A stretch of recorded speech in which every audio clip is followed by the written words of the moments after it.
Hello and welcome to session 2 of Veiled Fantasy. This is a hack of the Veil, which is a cyberpunk sort of ground level city life RPG by Fraser Simons. And I've reskinned the playbooks. This is like the third iteration of this. I've made changes each time. We did the setup last time of our city. Our city is, we established a number of details about that. No black powder weapons. We have democratized magic. There's no bullshit feudalism, I think, is that we settled on that. We have lots of things that are intelligent and sentient, not just humanoid creatures. The default is to assume sentience of creatures. We have a lot of animal peoples and things like that around in here. Demons exist as well. Our city's features that we decided on, it's a floating city in that the great river comes out from the shoreline, meets out into the sea, and our city rests at that meeting point, clearly magically supported and suspended and kept up there. It's a city with a great deal of verticality, elevated sections and levels.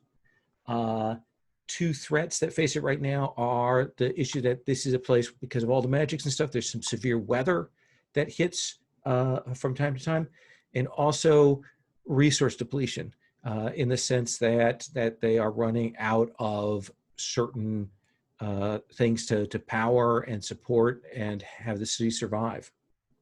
The strengths of the city are the copious amount of magic that it has access to and magical knowledge. It's built on an old thing, and also that it has a diversity of peoples and tolerance for that diversity. So that's a key issue here of things that are going on in this city. As a reminder, on our lines and veils are safety tools. We have lines on harm to children and sexual assault, and our veils are harm to animals, sexual content, and torture.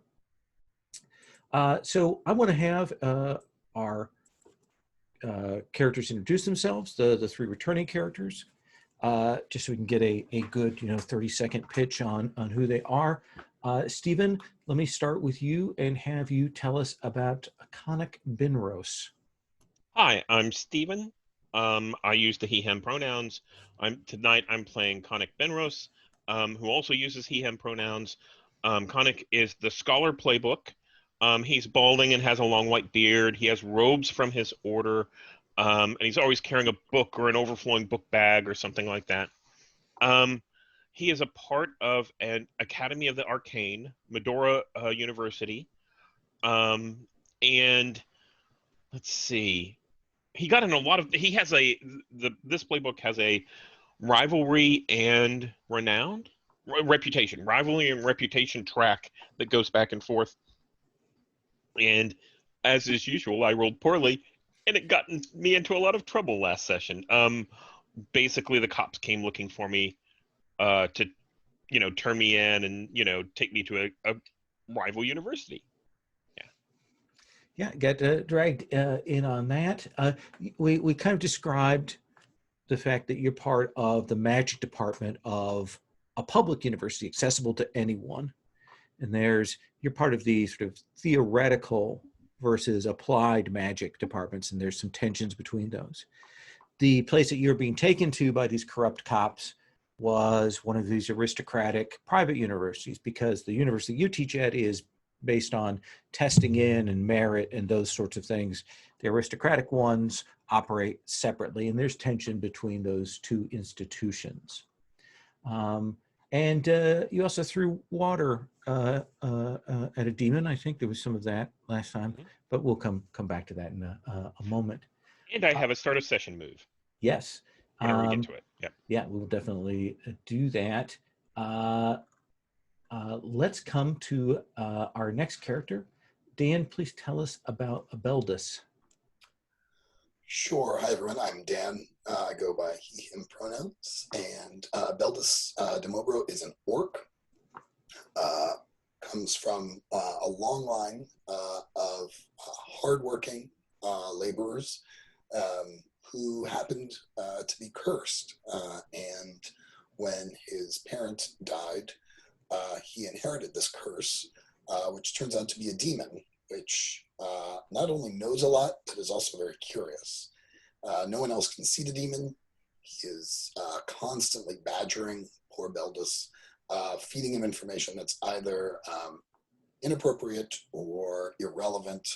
And the problem with the curse is, or the actual curse is, if Beldis tries to separate himself from the demon, he starts to feel a tremendous amount of shame. Beldis has moved to the city. He's gotten himself a pretty good job as a cook, and kind of acts a little bit as muscle for some of his more intellectual friends. And last time you got hassled by some people who were,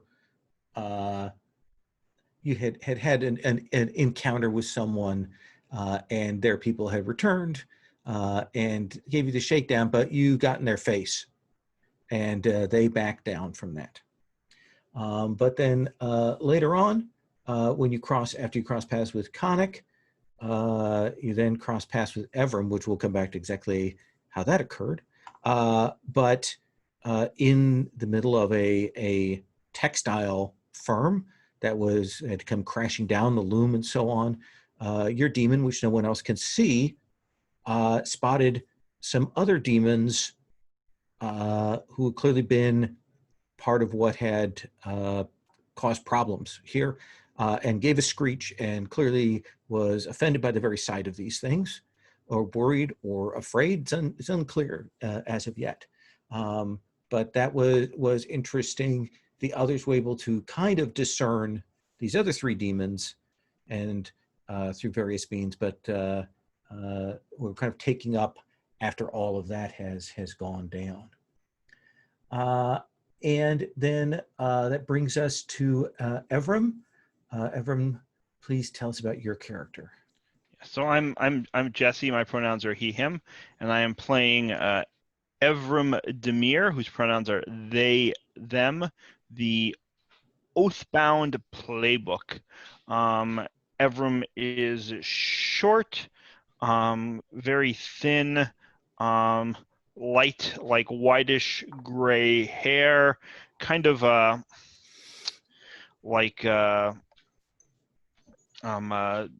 pale-skinned, and they carry with them a cane, a silver-headed cane, whose head is an owl, a babook, which because they are a member of the Babooks of the Spire, who are a mysterious order who are tasked with quietly enforcing the norms of honor upon the aristocracy. And we're kind of seen in the city, we're kind of, well, in as much as we're seen, we're kind of mythical to a lot of people, but our role in the city is to sort of be a check on the power of the aristocrats, make sure that they follow certain rules about, keeping oaths and maintaining a certain sense of honor. And I was sent by my order to investigate the goings-on in a particular factory when everything fell to shit. And my friend or my acquaintance, Alvina, who is the four-person, and I think a badger lady, we said? That is correct. And a badger lady who was crushed by, was it a loom? It was some sort of yes, mechanical. It was a loom. I can do. See, we were talking about how terrible my notes are, but my memory's okay. was crushed by a loom, the sound of giggling, and in the aftermath of that, it became clear that that demons had pushed this over on her. And I got a sense that Beldis maybe knew what was up, but is that true, or did I miss that? I'm trying to remember if No, you but successfully concealed your knowledge from me. my recollection is that you didn't know that Beldis was involved with that, but you did see that Belvis was able to throw a portion of the loom in Right, an right, unearthly right, way. right. The person who seemed to have the greater knowledge of this was Conic. Right. And I chose to discharge my debt to Alvina by rescuing her rather than going after the demons. Yeah, and the whole place went down kind of in the aftermath of that. So that gives us kind of a general sense. Josh, let's come and spend a little bit of time with you. You've looked at the Guild Agent playbook. Yes. You get a lot of great benefits. For one thing, you have a salary, so you don't have to do necessarily the gigging for your food thing each time, unless you make a mistake. What is your guild? Yes, I am a member of an information brokers guild. With a agenda, Okay. secret agenda of gaining political power and becoming the highest regarded in the field of information brokering. And that is your guild master's agenda. We'll attempt to use you as a pawn for carrying that out. So how did you become a member of this guild? Yes, I was spotted on the street as a child, running information schemes as an urchin does in fantasy. Your pack of urchins on the street who you like bribe for information. I was once one of those. I was plucked out from the pack of urchins and brought to a guild house where I received an education in return for my eternal loyalty to the guild. Do you have a name for this guild? That is a wonderful question, and I do not right now, but I will come up with... So yeah. Tell us about who you are. Do you have a name? Do you imagine what they look like? Yeah. So we have orcs in this world. Yes. All of our fantasy races that exist are non-essentialists, so they don't have any particular definitions. It's more a question of cultures and places they come from that define what kind of orc or what kind of elf or so on that they are. Okay. Yeah, so I have an image which I'm trying to post into it because I found I am an orc visibly, a pretty regular looking orc. This image is not pasting in. You may find it better to save it and then upload it. Yeah, I will do that as I'm going. I am an orc, but I do have a salary and I do have nice clothing and underlings because right now I'm doing pretty well in the whole guild deal. So I am dressed well. I like to look nice. I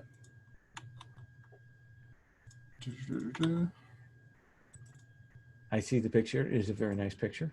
There we go. Yeah, I like to look nice. I find that it gives, a hand up in negotiations, in brokerings. So I do take pride in my appearance, I think for a long time, I think when you are growing up in sort of guild education, individualism is not always what they are rewarding. They are rewarding skills and practical learning. So now that I am an independent agent, I am aware of those gifts that I have. do you think it's fairly recently that you've become this, or have you been, in this kind of guild agent position for a while? Yeah, let's say that this is not, this is pretty new as Okay. it goes. I've had the job for like a few months, let's say, after having been promoted through the ranks. I've worked in an actual like shuttling of information back and forth through offices, but now I've been promoted to agent, which is a lot of status in that. Excellent. So the next big thing will be to each of the playbooks has a set of connections. Actually, why don't you, so everybody else kind of knows generally, why don't you give just a quick rundown of the moves that you have so people know kind of what you do. Yes. So I have a start of session move called Black Marks. At the start of every session, I roll for Black Marks, which are, things that I have that have had a black mark on my record that I have to clear. If I, miss that roll, then I have no black marks for that week that I am immensely worried about. I have guild business. I can go to my guild for tasks regarding to information brokering.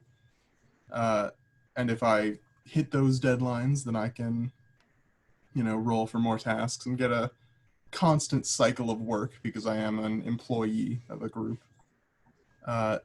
If I don't complete a task by its deadline, then I get called to the table. I have to answer for, screwing up this obligation. And I have good graces where if I, fall out, if I miss some jobs, and I have to go and beg for, a seat at the table again. And that is the move that I use. Excellent. So we have your connections, and these are for you to offer / assign to people, and these will actually generate debts. We have an oathbound playing, which means that we use the debt mechanics. So debts are a little bit like how Urban Shadows worked with the system that operates that way. What I'd like to do is have you walk through and pick a connection for each of your fellow PCs, and then I know that they each have some connections that they haven't yet assigned, and we'll have them make those connections with you. So what do you want to offer out? Do any of those call to you as to someone in the group might fit for? Yeah, I think.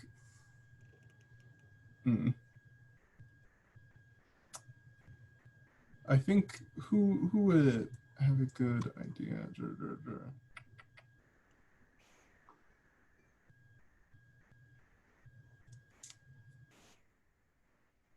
And here, I'll actually copy them out in case the others want to take a look at what. Yeah.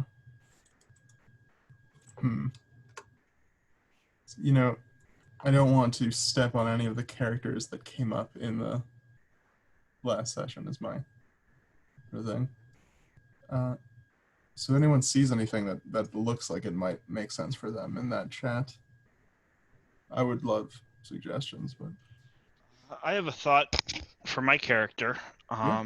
That's sort of in that I think makes sense. Maybe I know about something you did to cross the guild, and I've kept that hidden for now.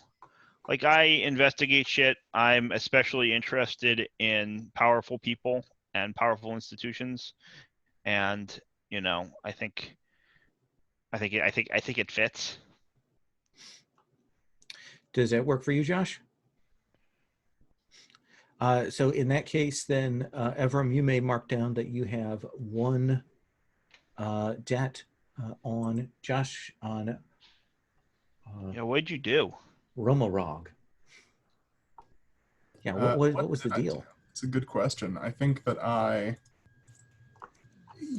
was a young man for a while in a strict boarding school environment. And I think that you probably have a lot of, records of me like sneaking out. I think that Ramarog is a gambling man. And you have records of me breaking out of the school at night to go run off And to the city and gamble. and the guild doesn't like that because they put you through school. That's the Yeah, they're paying for my education, so that way I can go be an information broker for them to some degree. They Oh, I don't want love me this. sneaking out at night. And I've got some information that they don't have. I love it. Excellent. And so Dan, Stephen, any of those other ones, like, do you think maybe fit for your character? I dropped those in the chat.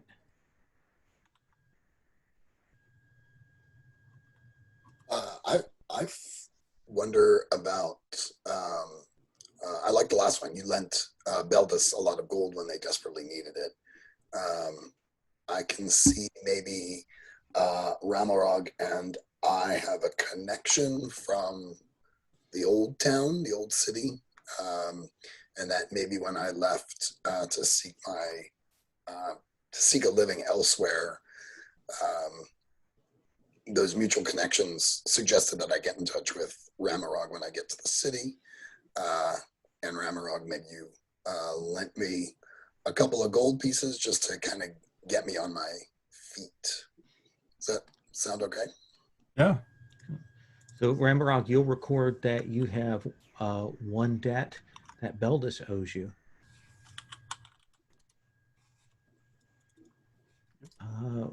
Which brings us to the Conic. Either the other two look good to you? Yeah. I like the first one. Your guild crushed the hopes and dreams of someone close to me. And what happened there? So I think that I had so we saw in the last session that basically I was going out to the bazaar and I was looking for items and kind of trying to appraise them. And that's one of the things that my university specializes in, is magical items and artifacts and things like that. And I think I had an antique dealer that I went to all the time, and he was very he only did business with me. He could funnel a lot of stuff through me to the university, and I think that your guild took him down. His name is Odok, O-D-O-K. Yeah, that sounds good. Sounds like a thing that would happen. Why would your guild have taken him down, do you think? I think largely we are a pretty neutral organization, or we like to pretend to be, at least, a pretty neutral organization. But if his political leanings were contrary, if he was getting in the way of our guild master, you got to do what the guild master says. This is not a democracy guild. So he was kind of funneling money towards a rival politician. Mm. Does that make sense? Yeah. Yeah. That does it. So he became a political. He got in the way of the political machinations of our guild master, and was sort of swept aside because of it. And because you know each other, and because this happened, Conic, you'll record one debt that you have on Ramarog.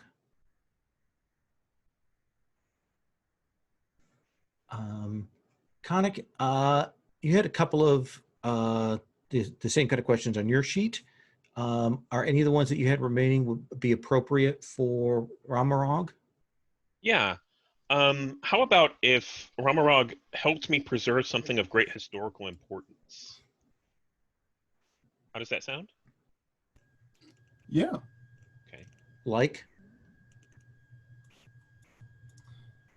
Well, I think the obvious answer would be, let's say some like antique book, some very old annals that you found. Maybe something that Odak had, and when he got taken down, you made sure it didn't get lifted, maybe got into Connick's hands. And this book is actually not in a language that's easily readable, but I have an artifact from my university that are translation lenses, so I could actually read it and see how important it actually was. So Ramarog, you'll write down that you have one debt on Connick. Beldis, do you have a remaining connection that you think would fit for Ramarog? Yeah, I was.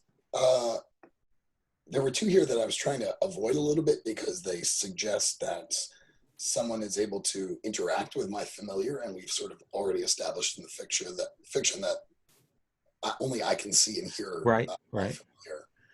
But I still think we can try and make this work. Yeah, we can modify as you need to. Yeah, so there's this would be Ramarog has tried to manipulate my familiar for their own ends.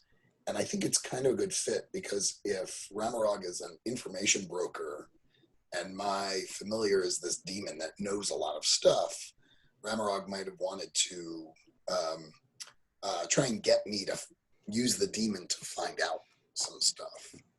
Maybe it doesn't exactly know how you're doing it, but knows that you have some pull. Yeah, I think that's fair. Yeah, that I've got some way of uncovering information. So. Do you think that generates a debt that you owe Ramarog, or that Ramarog owes you? I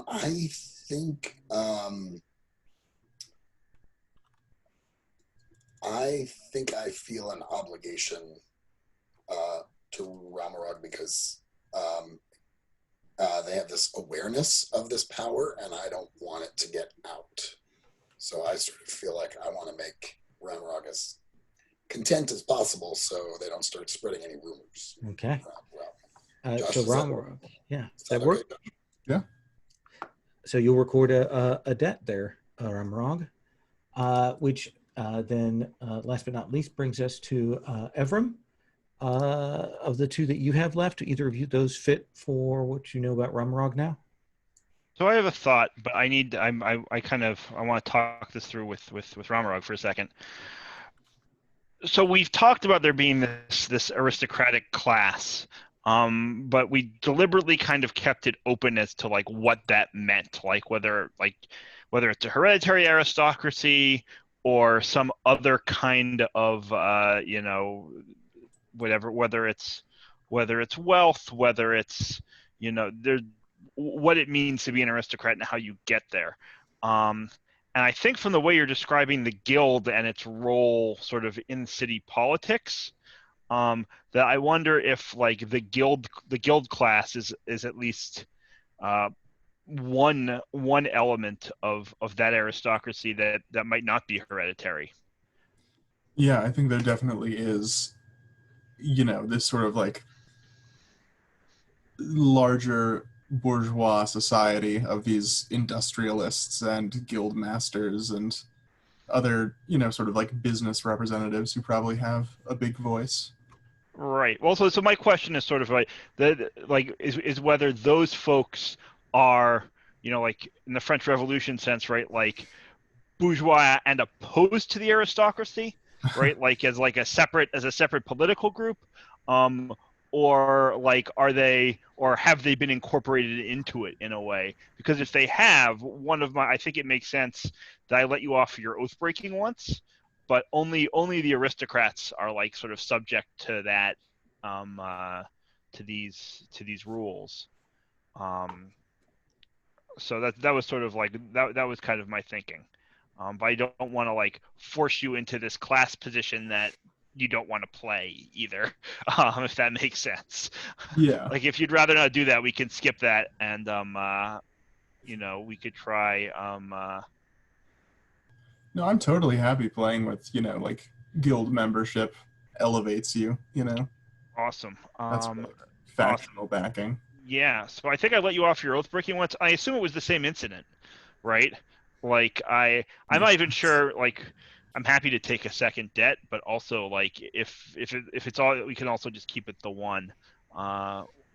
right? But like, you were out gambling when you shouldn't have been, and maybe you'd made an oath that you wouldn't, and you didn't. Like, you're from out of town. You don't really know what that means. You're newly elevated, right? You're just a kid, right? And I'm coming to like, well, look, I've got to maim you, or you've got to fight me, neither of which would turn out well for you. But I'm going to let you off this one time. Does that work for you? Yeah. All right. And should I take a second, Dad, or should we just keep it the one? I would be happy to if you took a second one. All right, I'll take the second one. I'm greedy. All right. So what I'm going to do is I want to start with the trio from last time, frame up where they're at, kind of get the fallout from the incidents, and then we'll cut to Ramarog and position you and do your starter session and that kind of thing, get that all set. We do have a starter session from for Conic and Beldis. Would you like, now we only did this like a hay session last time. So I'm fine just rolling the move that we did that's at the start of that over into this session, and then doing that starter session move roll on the start of next session. Would you like to do that, Stephen? Yeah, I'm fine with that. Okay. Dan, which way would you like to do it? Yours is a little bit different. So yeah, I mean, on the other hand, I think a bad roll on my part, or a good roll on my part, gives you some fodder to play with too. So okay. So if you want to do it, let's go ahead and have you roll for that. Yeah, because my familiar's hunger is now 3. Yes. Oh, which does remind me, I have copy. This is a new roller. This is the roller that John Grimm has written, which I've used now. It works pretty well. I've put the link to that in the chat. You put in the number of dice you can, and then at the very bottom is the sort of brighter purple button is the actual, click that to roll. And you can put in your modifiers, and you can actually create a roll that you have stored away that you can call on. Yeah, it works pretty nice. I called my roll start of session, and I rolled a 9. Okay. Which is pretty great for you. So, given the +3, yes. No, I rolled a 9, including my +3. Oh yeah, that's what I mean. With the +3, getting a 9, not pushing it over the 10 is good. So I hold 1 on that for what the familiar desires. He isn't going to call out for too much. All right. So we kind of let's say we take up a little ways after this whole incident has occurred. We're in a nearby another industrial house where they've cleared the tables and they've been bringing the injured in. Your friend, the Badger woman, given Beldis's amazing role last time, is in great shape, just stunned, some minor injury, things like that. And we take up, in the wake of that, with a chance for Evram, Conic, and Beldis to kind of talk about what exactly is going on. The Watch have come and are looking around and asking questions, but it looks like an industrial accident. These things happen all the time.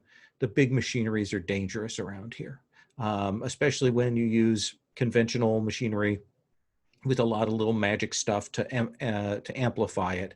Things can just go wrong. So where do you think we are when the camera comes in with the three of you talking, Evram?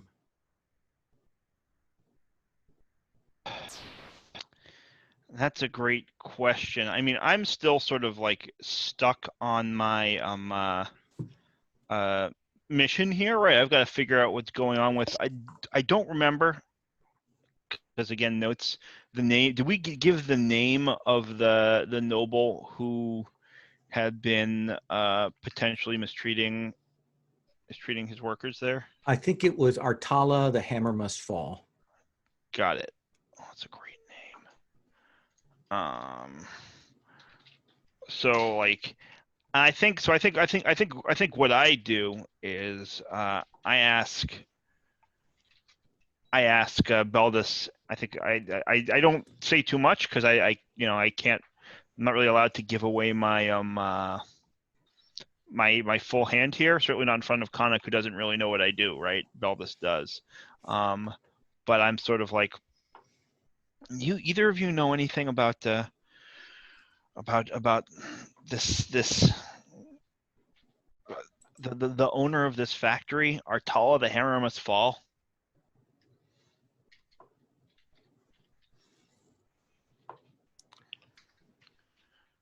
And I think I'm especially looking at Conic there because I feel like Conic is someone who knows something, and this also might be an excuse to go look for Ramarug at some point because that's what. Tonic, this is an opportunity to roll Read the World. Oh, okay. What do you want to roll that with? Okay. I think I'm going to roll that with power because this is someone coming to me for knowledge. Yeah. So, and that's what I do. Yeah. And I rolled a 10. Okay. So that should be good. Mark Power. You'll know that Artala Hamish Must Fall is one of a noble house that has been sort of industrialists and investors. They have a number of magical hybrid factories where they take conventional smallish magic techniques and combine them with looms and things like that to do stuff, and they have a long history. They're one of the elven cultures, but you're not sure exactly where they hail from originally. They've been here long enough that they're just part of the city folk elves. That's the basic that you know. And you have heard that he has been going slowly mad over the last couple of months. That is the word that you have heard. That people have said that he's starting to lose his grip on reality.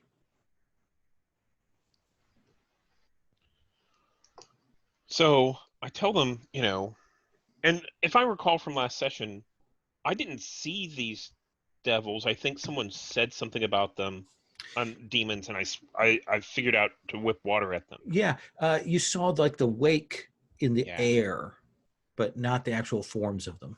Yeah. So I think I tell them, I tell Evrim a little bit about this man's business, and we've done a little bit of business with him, done some trading, but he seems more interested in making money than collecting artifacts. So we're not that close. But I've heard he's not quite right in the head. It's possible he might be dabbling in something to have brought these creatures into his warehouse, or it could be that the creatures are responsible. Is this someone that you care for, that we should look into more and make sure that they're okay? You're muted. You're on mute. I smile kind of gently, and I say, let's say it's someone I'm concerned about. Right. Okay.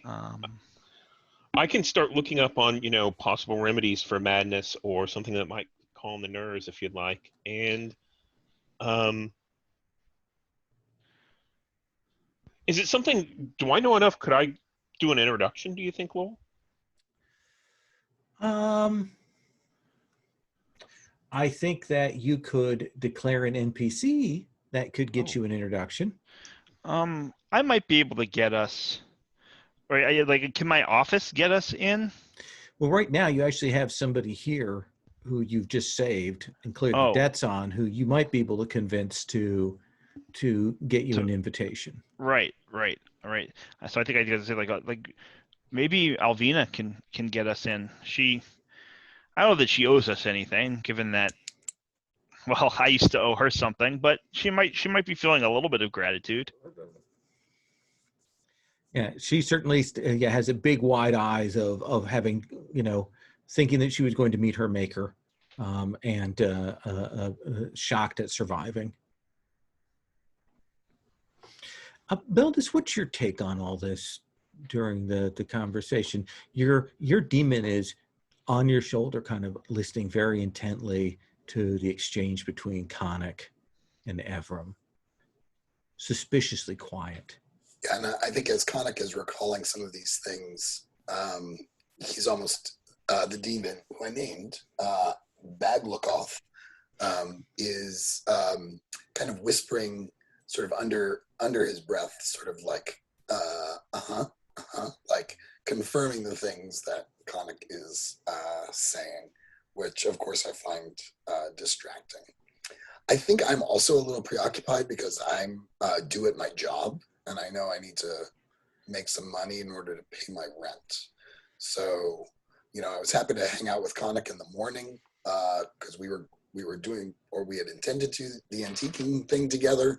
Well, and he hasn't said anything about those cops that were trying to pull him in. Right. And so I'm sort of wondering, like, do I need to hang out here to make sure that Conic still needs my help with respect to the magic ops, or am I going to be late for work? That kind of thing. So what do they note? What is Beldis's gesture that tells us that you're maybe a little bit anxious or impatient right now? Well, I imagined we were sitting at a cafe, right? So Yeah. Beldis is not sitting. He's standing. He's kind of shuffling, anxious. He kind of keeps looking up at the clock tower behind them. And he keeps trying to, while they're intensely talking, he keeps trying to jump in and interrupt and ask Conic if he still needs his help. I think I know these. I think I know enough about these people. It's fine. Oh, you mean about the two officers from before? I don't know why they were after me. I'd rather just lay low. So yeah, I thank you for your help, but I think we're good. You can go. I appreciate it. Yeah. Well, you know where to find me if anything else comes up. Yeah, and if you've heard anything about why people might be after me or people from my university, I'd appreciate it. Yeah, I'll keep an ear out at the restaurant. We get a lot of the professors and the grad students and stuff hanging out down there for lunch. So I think maybe I'll overhear something. You are always a font of knowledge. Thank you. Yes. So I'm going to cut away from that.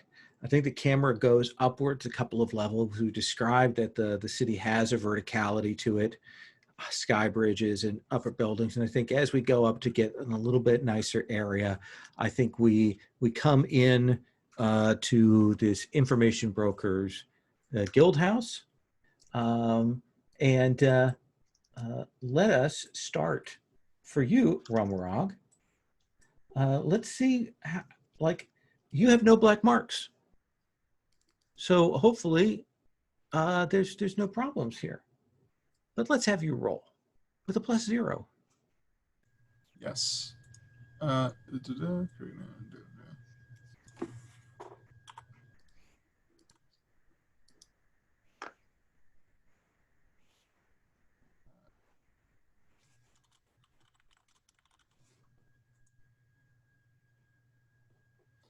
is a 2.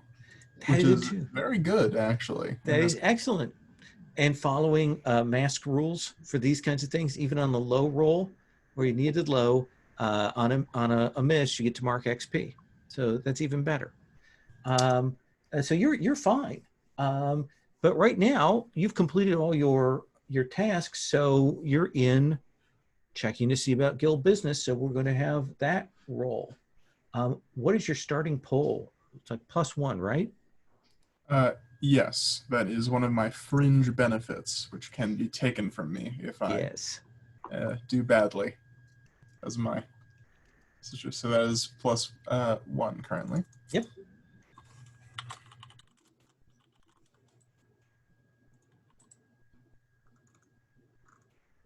That is a 10. That is a 10.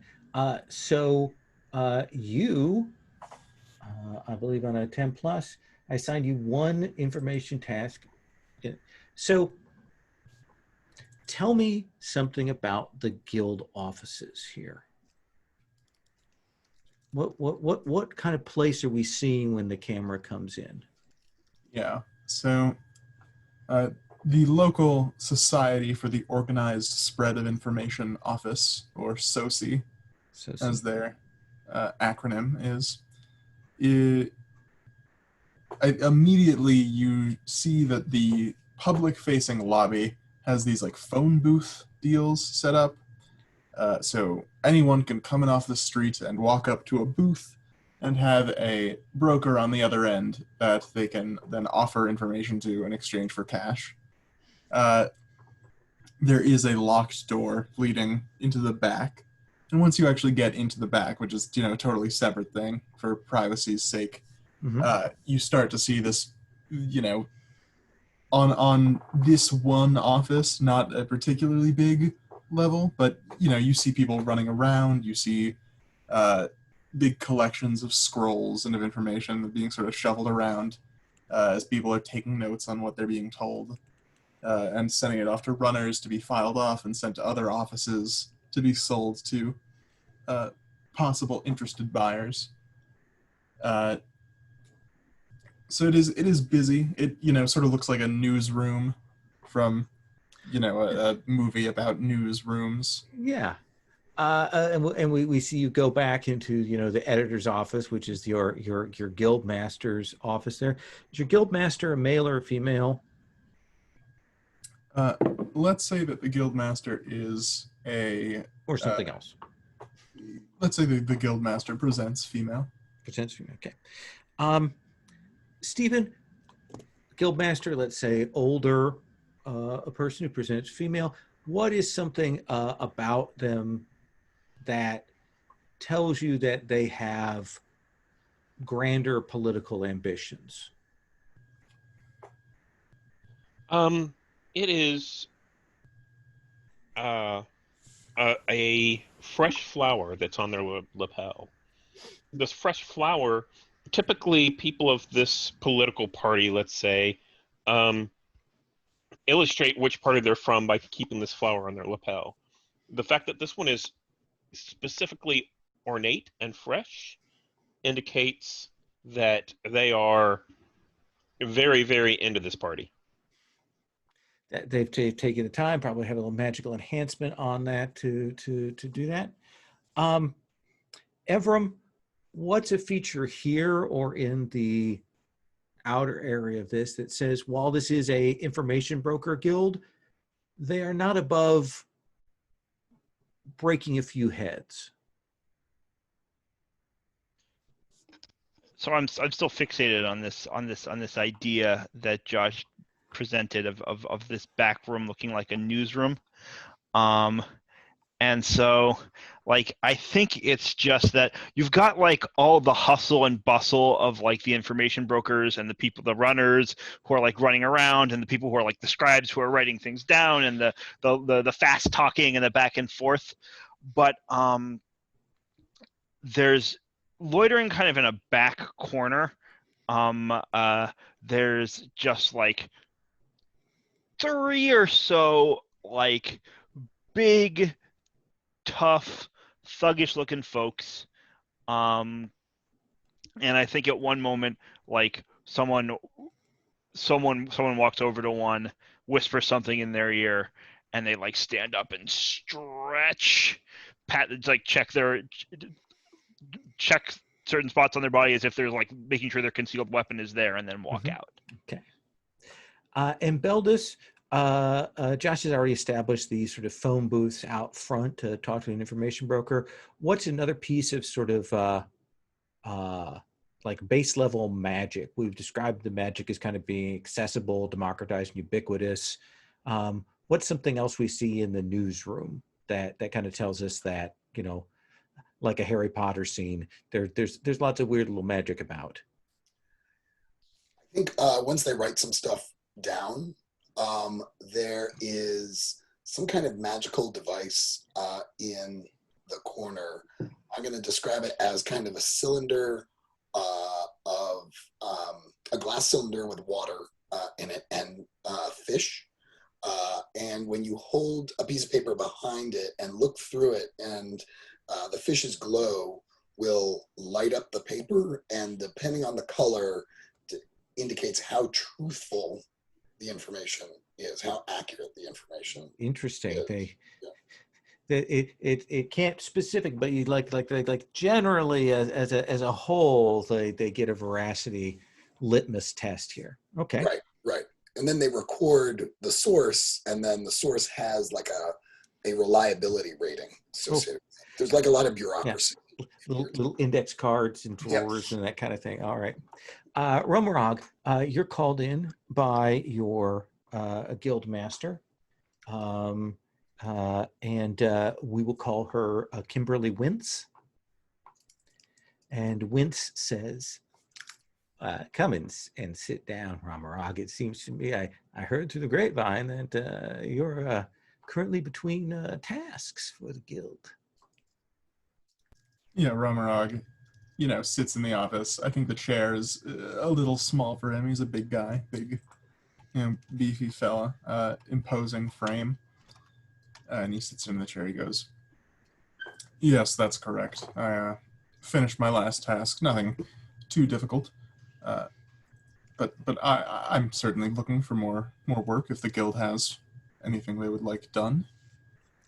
As a matter of fact, I had an interesting thing come across my desk, and when I kind of cross-referenced a name on it, your name popped up. Was that particularly enough archaic enough there? Complicated, ominous enough for you? Romarog, cracks a smile. He goes, "Oh, everything is archaic enough in this, dusty old place. Too many papers to not be archaic. You have to dig through all these files." Well, speaking of archaic and dusty, you have a friend named Conic. Or acquaintance. Yes. His name has come up in connection with an item which has been passed around, has gone through several people's hands. People have described it as a bag of holding. My information suggests that it's more than that. Some of the previous owners of the bag, and by owners I just mean the hands of whom it has passed through, have turned up with a terminal case of dead, turned inside out.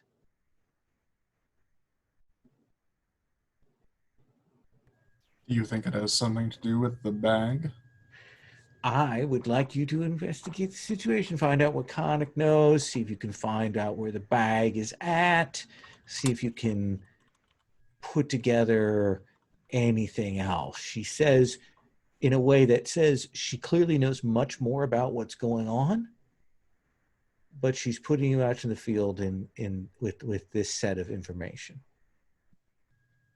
Yeah.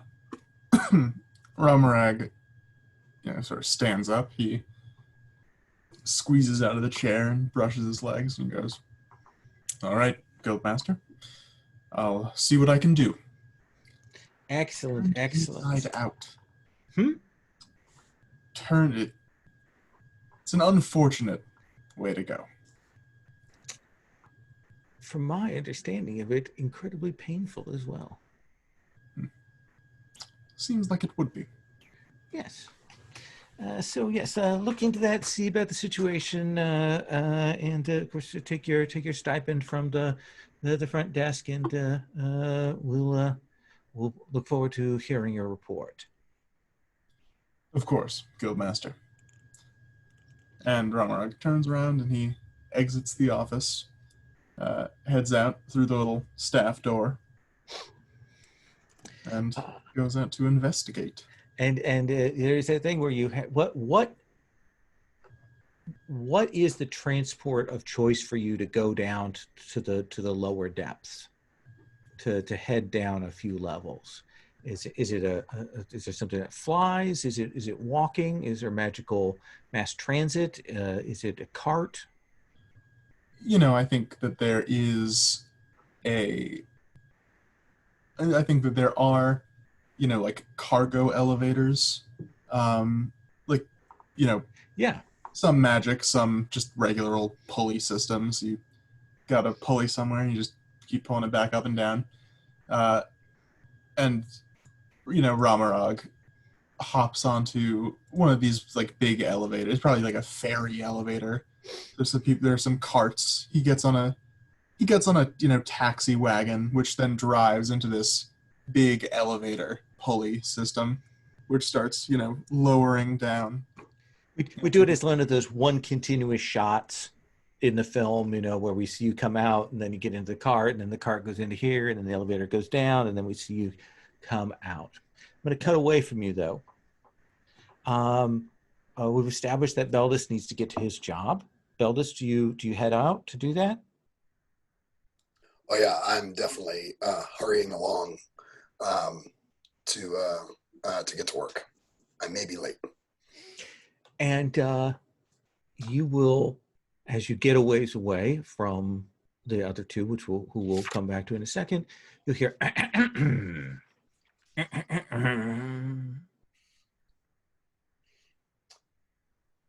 Is that my? Yes. Yeah. Oh, yeah. Not now. Let me get to work and then we can talk. You should really figure out where those demons went. Why is that up to me? I got enough demons in my life, as you well know.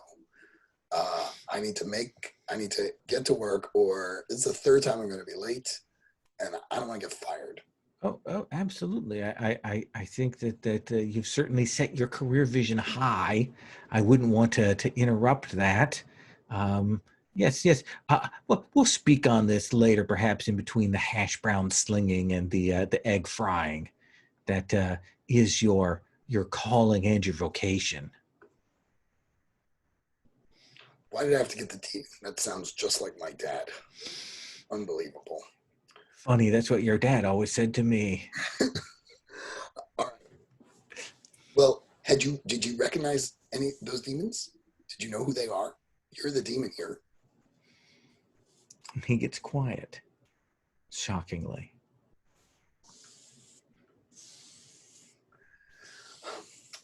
All right. Well, look.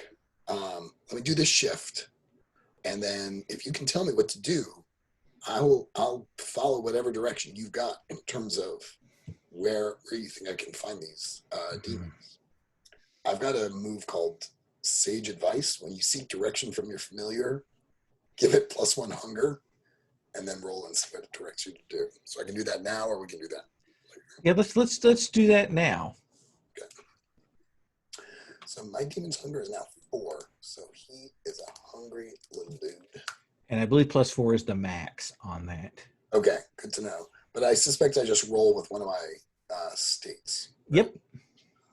I'm going to roll with fear to try and bump down my power a bit. And that gives me a -1. Okay.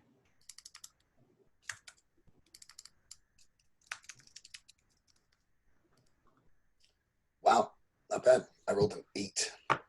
Okay. So what that means is on a 7 to 9. Oh no, I'm sorry. On a 7 to 9, take +1 forward if you do what it wants, what the demon wants. If you do not, there will be consequences. demon says, those aren't demons like me. Well, they're like me, but they're not like me. And if they're running around, that's very bad business. That's very bad news.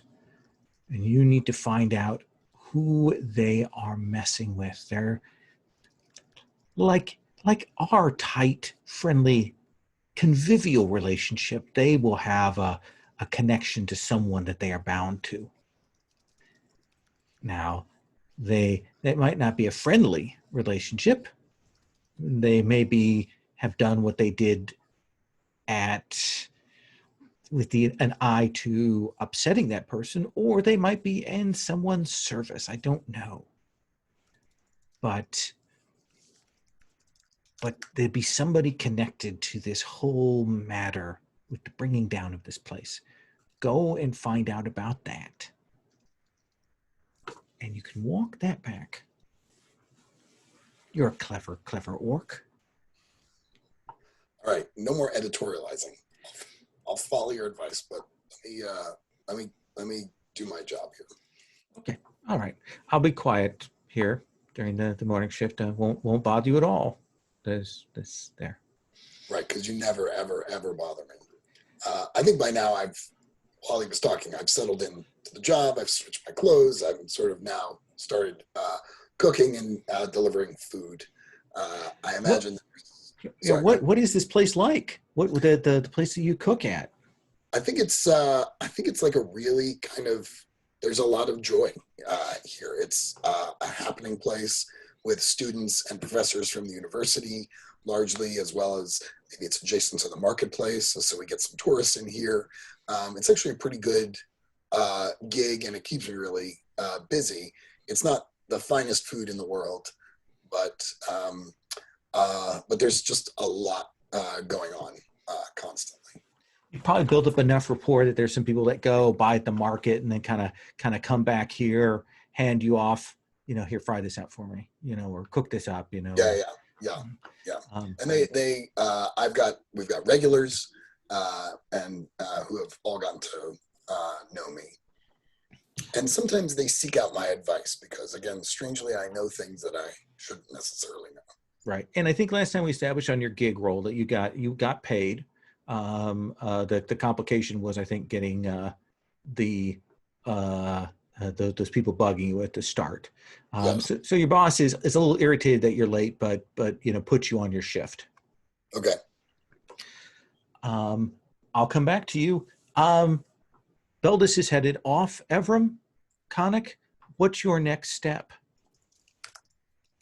I mean, I would, for one, would like to go speak to Artala, if Alvina will give us the invitation. I don't know, Conic, certainly your how do I say this? Your diplomacy would probably be of use if you'd like to come. And you seem curious about the goings on here. Yeah, I think that there's a lot to benefit here from the wares that this gentleman dabbles in, and I might be able to help you out. Yeah, no, I definitely appreciate that. So, Lowell, should I talk to Alvina first, or Yeah, I think Alvina will say, yeah. She says, "Look, I have to go up to the big house to report on this. Why don't you two come with me? And I'm sure I can talk to his seneschal and get you in to meet and speak with them, especially if I say that you helped mitigate the damage." Wonderful. Yes, thank you, Alvina. I very much appreciate the help. And so she will gather you up and kind of heads out. She checks in with the staff that are there. And I think this is a good opportunity for us to have the two of you and Ramarag cross paths as you're heading up there. Does that seem fair, Evram? Sorry, could you repeat that one more time? Oh, I was going to have Ramarag cross paths with you as you Oh, head up there. absolutely. Yeah. That would be exciting. So I think Ramarog, your elevator is just coming down, and this is one of the big mainline transit up, and you'll glance over and you see Connick and Evram and a very dusty and bandaged badger woman making their way over to Cluedo to get on this elevator and head up. What do you do? What good fortune. I put on my best, my most charming smile. I don't know. Yeah, I have a complicated relationship with Connick. Mm-hmm. So I put on a nice smile and I put out my arms. I say, Connick, what good fortune! I was looking for you.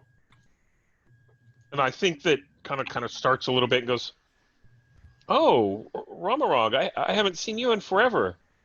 I forget. Are we good?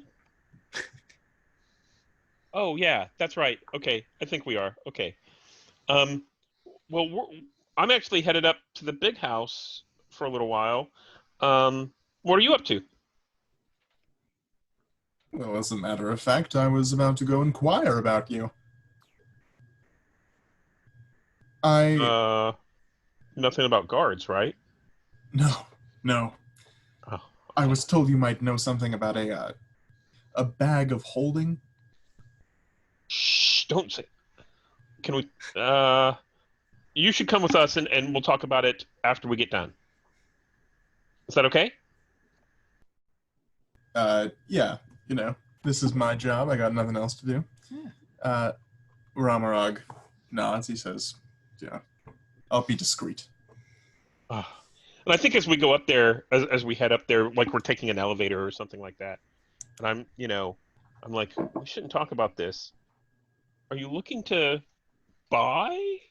Because I might be able to broker a sale, or you know.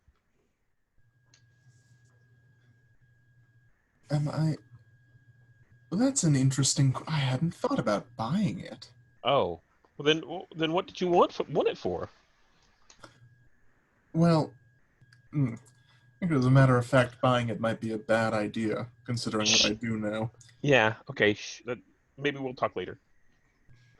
Yeah. So Yeah, Connick I'm gonna just like stick my nose in there, and say, "There's nothing." How do I? You seem off. I've got that. Robert, what's the story with this bag? Oh, I don't know. I just know that I was told that you might know something about bags of holding. I might be able to find out a little bit more about You them. can get bags of holding for like a dozen for a gold piece at any shop. Wow. There's a bag of holding, and there's a bag of holding. You know what Right. So I'm curious about the bag of holding. Well, look, all I know, and then this is God's truth, all I know, is that there is a bag of holding that Connick here has some things he might like to share with me. Maybe. We have a good talk. Maybe. And I know that I might get something valuable out of that conversation. Look, I really don't know much more than you. I guess what I'm curious about is what you want to learn, less than what you know. Hold on, I want to look at what my moves are here. Really, to influence a PC, I need to use debt, right? Yes. You also have.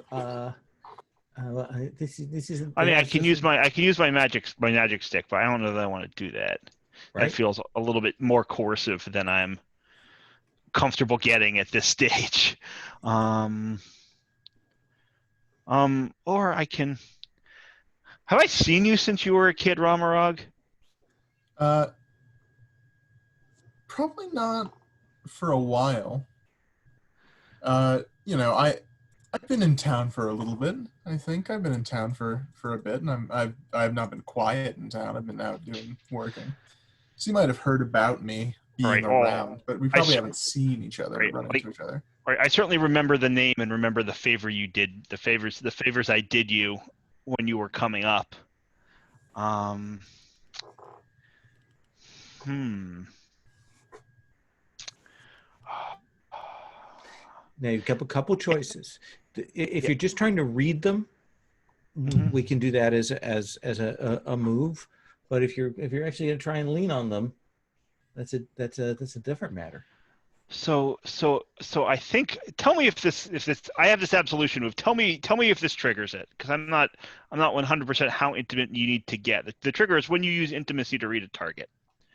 And You're bringing up your youthful friendships and so on. That seems to me to be reasonable for intimacy. Yeah, I think what I do is I sort of like I shift the subject, the conversation a little bit, and in a way that I'm sure you as someone smart who's always looking for information, like recognizes as a conversational gambit, not an actual like being persuaded to stop talking about it, right?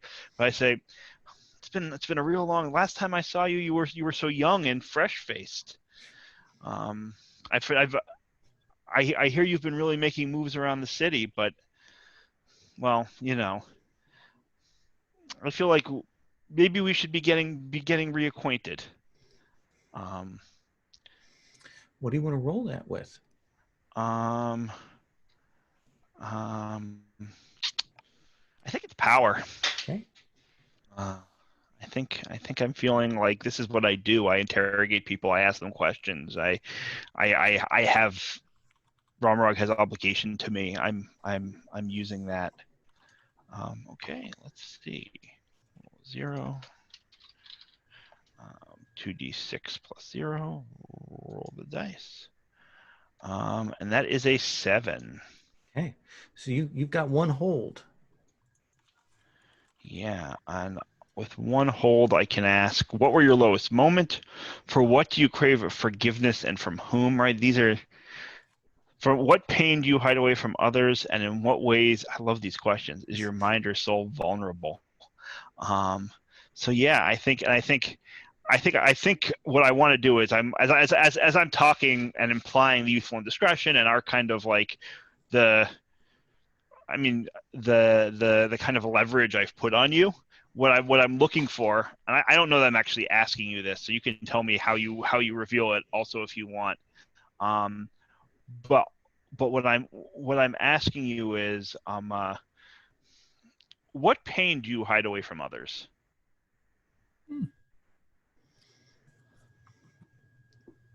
Uh,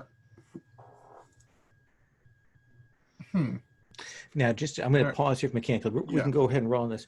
So, just to tell you, when somebody does a move that targets another player, the option the other player does have is there's the help or hinder. If you wanted to deflect that, you could make the hinder move to give them a -2 to their roll. Yeah. No, Just to tell you what the mechanics are that are out there. Mm-hmm. Yes. Yes, it is.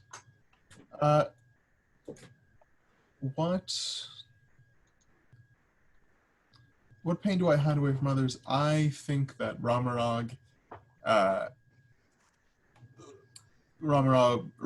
deeply wishes to prove himself. He was brought off of the street, and I think that most of the people in the information brokers, the society of the organized spread of information, this is a good, respectable guild, right? And lots of guilds take kids off the street, but this is one where sometimes people pay to have their kids educated through this whole network.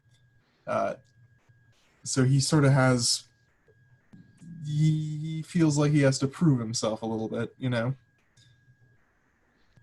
That is a bit of a complex that he has. Yeah, so I think I smile. I stop asking you about the bag, like that's filed off in the back of my head, and I put my hand on your shoulder, and I say, "Why don't you come with us? You might. I can't promise you you'll learn anything about this bag that you're looking for, but I promise you, you might learn something valuable." And he glances around. He thinks about things. what do I have to lose, right?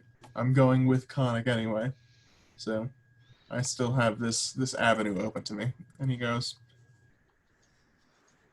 of course, I have the time free.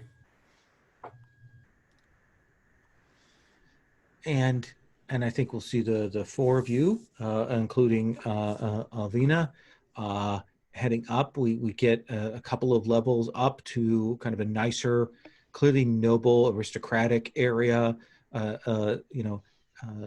Building estates here, carefully cultivated gardens outside, walled compounds, that kind of thing.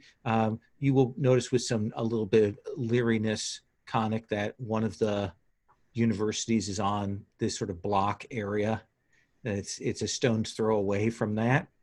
But you will head and arrive at the household of the House of Shadith, and there's a bit of wrangling where Alvina kind of has some reports and things like that, and is maneuvering to get you in to speak with Artala. Let's take our break here. Take 5. We'll come back. We'll go to Beldis, and then we'll come back to your meeting with Artala. Sound good? Okay.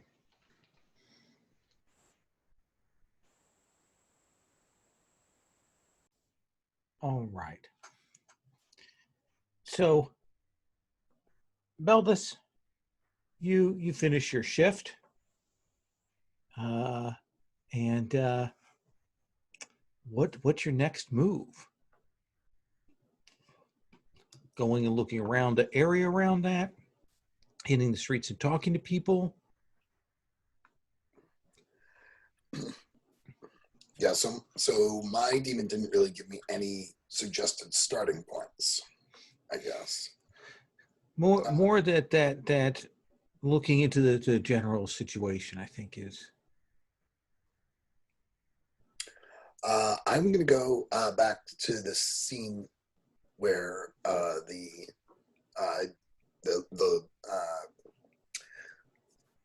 factory, Mm-hmm. and I assume that cleanup crew is in progress. Absolutely. You want to kind of check it out? Yeah, I'm going to look around. I'm going to start with read the world, I think. Okay. Because what do you want to roll that with? I'm not talking to anyone yet. I'm just looking. I will roll with joy, because it's kind of nice that I'm getting along with my demon. And you get +1 forward on this. Oh, yeah. Well, sadly, I rolled a 6. So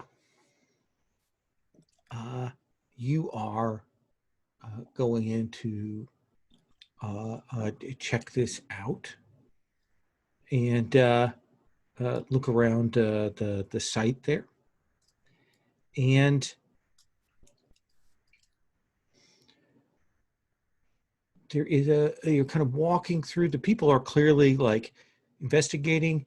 You see that there are a couple of people who they have the implements that tell you that they're mages of some kind, and they're clearly walking around and using those to pick up on things. Like you see they're kind of scavenging and they'll stop and they'll pick up something that clearly is like a little magical device or something, and they'll check that.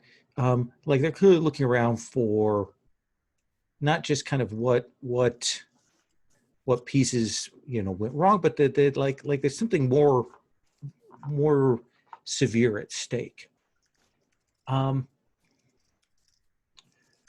What is the moment? Let me do this.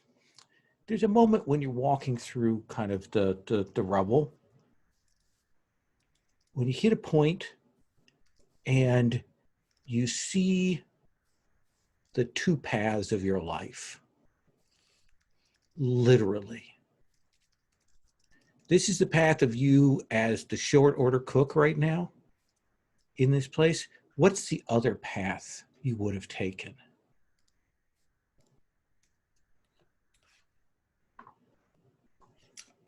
I think Beldis, I think I was all set to become an engineer of some sort. I was working, making some money so I could get into university, and that's when I was cursed with the demon. And you see yourself as, like visibly as the short order cook, and kind of looks at you and looks disappointed. And then you see yourself as this engineer, well dressed. You look a little bit like Ramarog, who always has it going on. And it looks at you and it's disappointed, so disappointed. And you see and you feel those two branches of your life going off in a couple directions, and it shakes you to your core. Why don't you put 2 ticks on sad for me?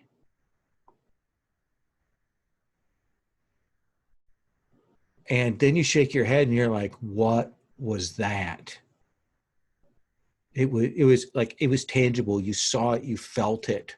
The 2 paths of your life just splinter there.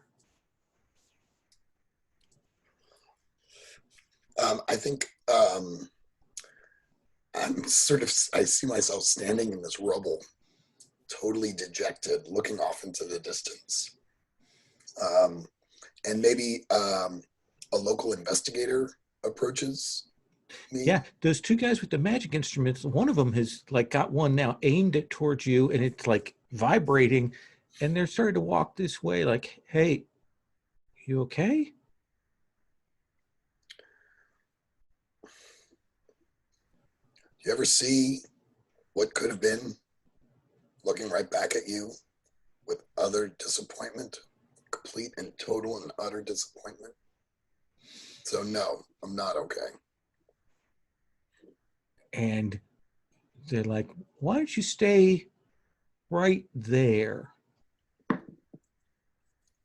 And you have the sense that they're kind of like they might want to like detain you.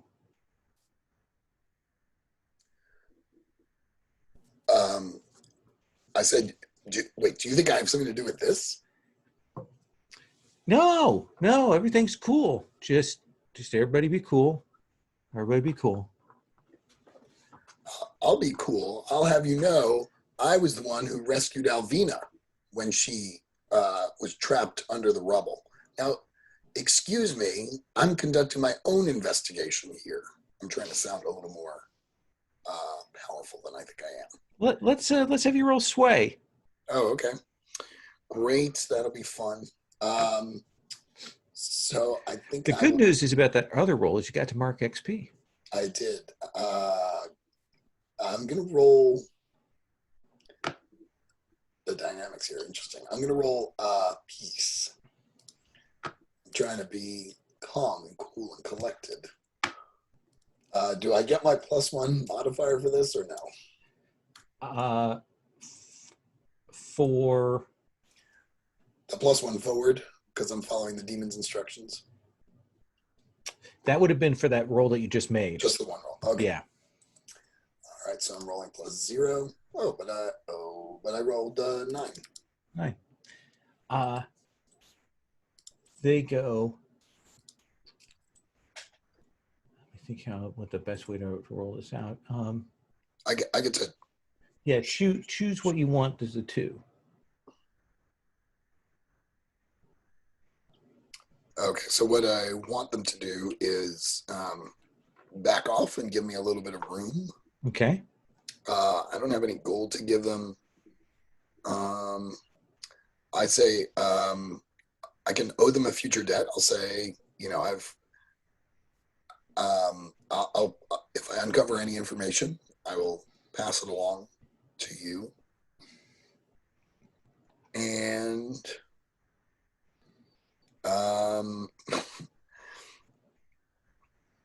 and I'll ask, do you need anything heavy lifted? I'm really good at lifting heavy things. No, it's okay. If you'll just stand there for a few minutes, some weird magics around you right this second that are dissipating.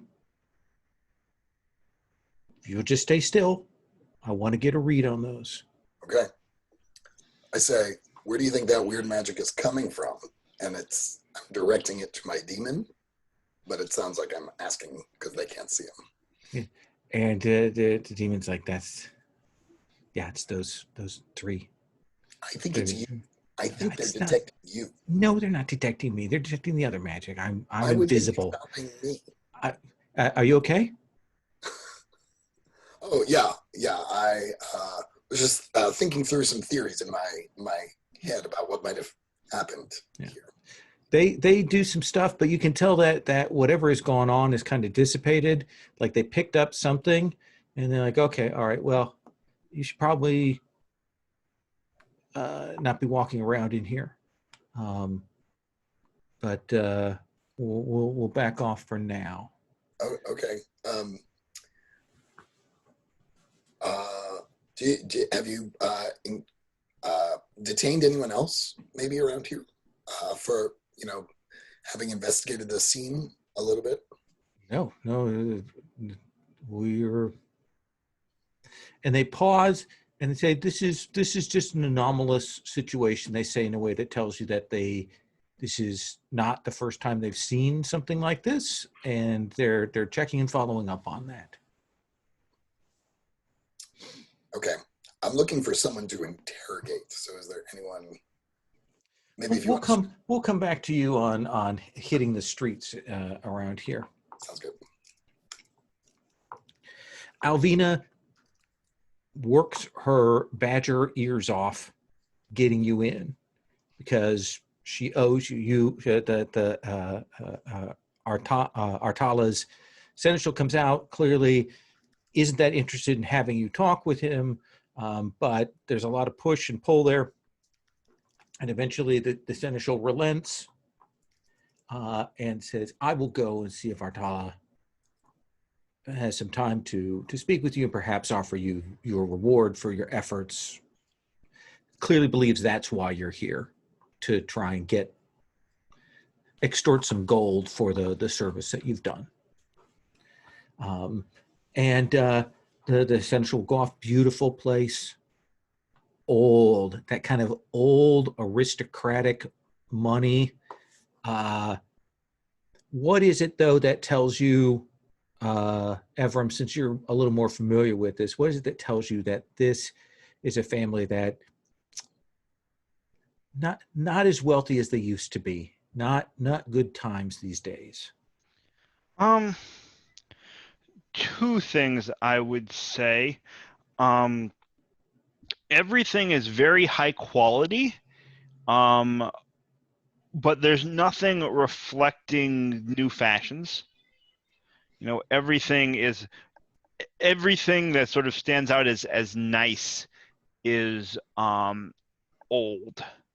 And second of all, it's not dirty, but like the banisters are not like up to that high level of spit polish that like the 3 times a day cleaning you would get in someone who's like they're down to once a day, every other day, having the staff clean.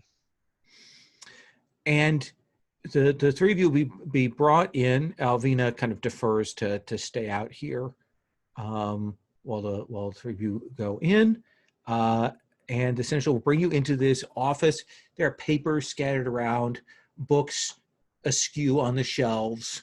It's clearly a study. It's a big old oak desk. And there's a figure seated, very tall, 7+ feet tall. The particular elf with the ears that actually kind of go out more to the side, long hair that's unkempt, no shirt, just a bathrobe on, looks haggard, seated behind a desk, quills, pens, things around,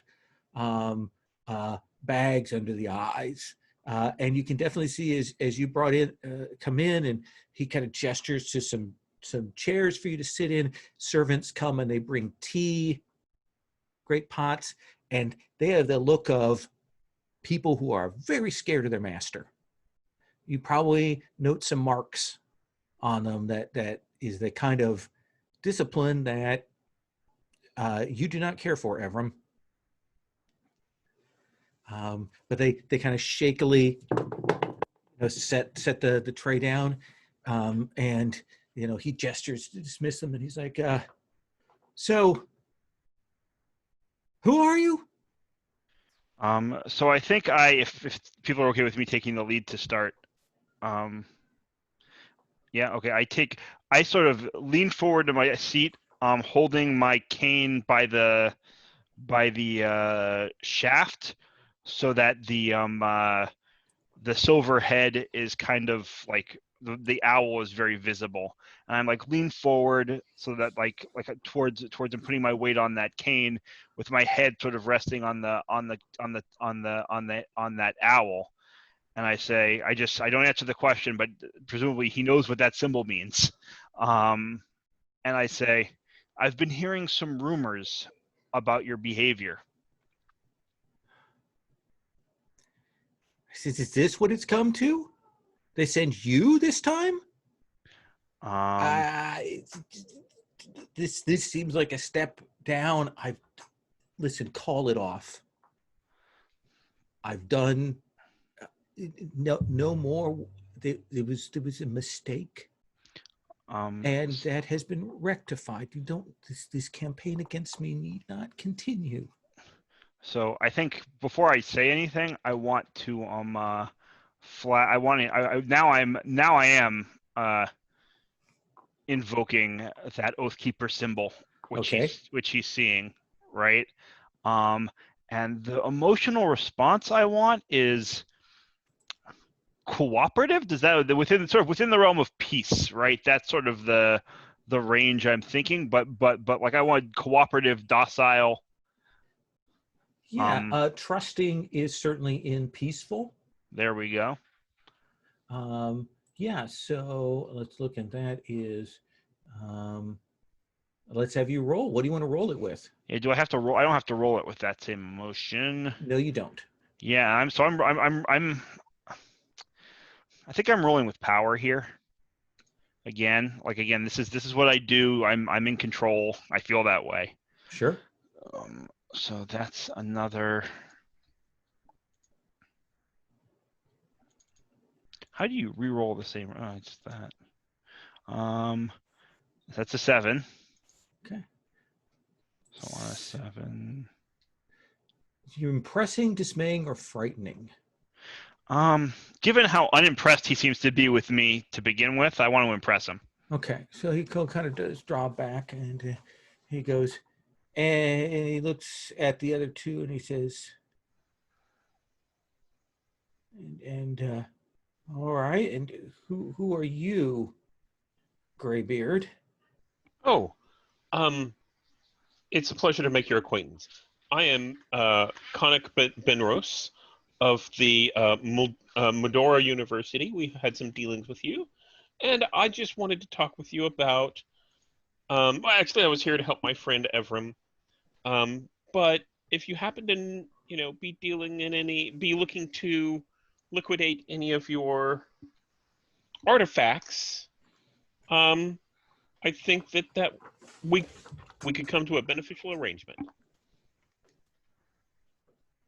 I mean, you do have artifacts, right? I mean, I saw all of this stuff, and he looks back at Evram and looks at you, and he goes, I understand what you're saying. I understand what you're saying. But I don't have any more. Those bags were sold off. that was a mistake. It was not the intent of all of this. That there is no more to give. And you, stout orc? I go. My name is Ramarag. I'm with the Society for the Organized Spread of Information. I'm just tagging along. But Strange bedfellows for the blinders.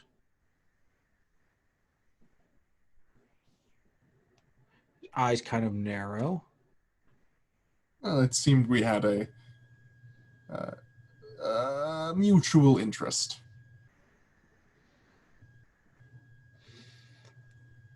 What is it you want? And he looks back at you, like, doesn't say the name of your order or anything like that, but I think what do they call you people? What's the word that the aristos use for you? I was about to choose something, and then I realized that it was almost accidentally a real life racial slur, so we're not going to do that. Like, I mean, it has multiple meanings in English, Right.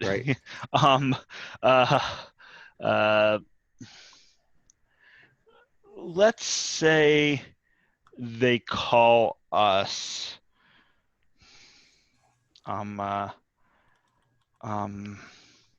hunters. Why not? And I'll say, what is it? What is it that you want here, Hunter? Tell me, you said they send it this time. They send me. Who did they send last time, and what misunderstanding was it about? Okay. I'm going to have you roll sway. Sure. I'm going to give you +1 forward from the impress. Great. And on the one hand, I think I'm still rolling with power. On the other hand, I don't think I want to roll with power. Others can help, and we can have someone help you on this if they want to play along with your play to support you. You know what? I'm actually rolling with joy. Okay. I'm starting to enjoy this, right? Like, I feel Sure. like I've got him in my hands. And yeah. So that's +0 or +1? I forgot. I checked and I forgot. +1. 2d6 +1.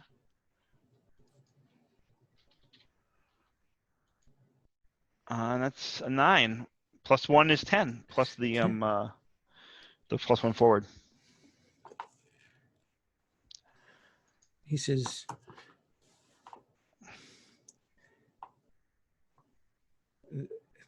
they have sent other things before they sent you. They have visited troubles and turmoils upon me as a punishment for my missteps. I do not know what particular misdeeds they have passed on to your ears, but they have done much already. The incident at the textile mill today is the latest in this. I'm not innocent in what occurred, but I think that they believe that I have given up more than I have. Listen, I have a certain amount of leeway with what I can, with how I extract your penalty. Go on. But you have to tell me everything about what happened at that textile mill. And even then, I won't promise you nothing, but it will be a token. A knuckle instead of a finger, perhaps? They have dispatched an agent like yourself that possesses certain gifts of the breaking of things. Would, of course, been used in the past for what was done.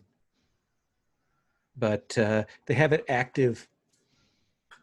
He has broken several of other of my things, broken its chain of being. Who's they?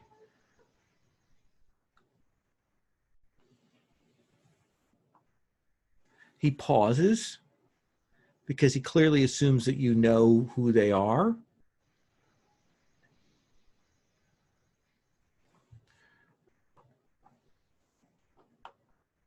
Is this another test to see whether I would give out more information? This is me asking you to be honorable for a change.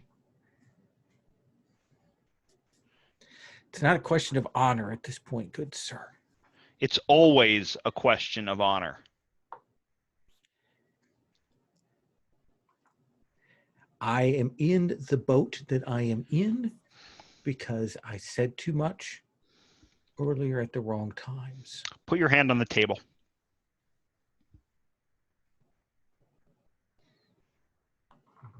He will reach out his hand and put it on the table. And I don't want to like focus on this too much for lots of reasons. But the head of my stick, right, where the silver owl is, turns into a flaming axe head. So this is ultimatum? Yeah.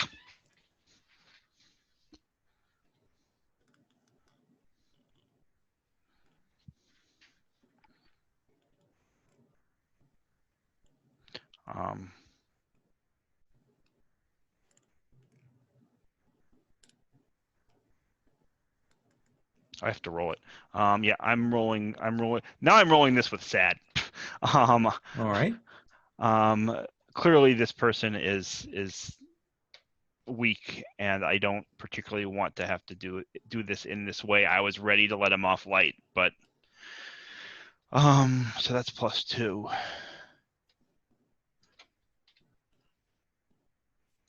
Do you know if there's a way to re-roll the same roll again, like just using the thing that you've named it?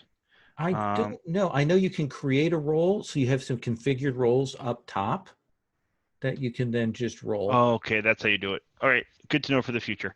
So yeah, so that was an 8. It's an 8. I think he says, and he lifts his hands up and he says, I think we're on different paths on this. I'll give you a name, and if you want to follow that path down, you can, but it will be your doom. Give me the name. The blinders of the ages are the ones that have put all of this in motion.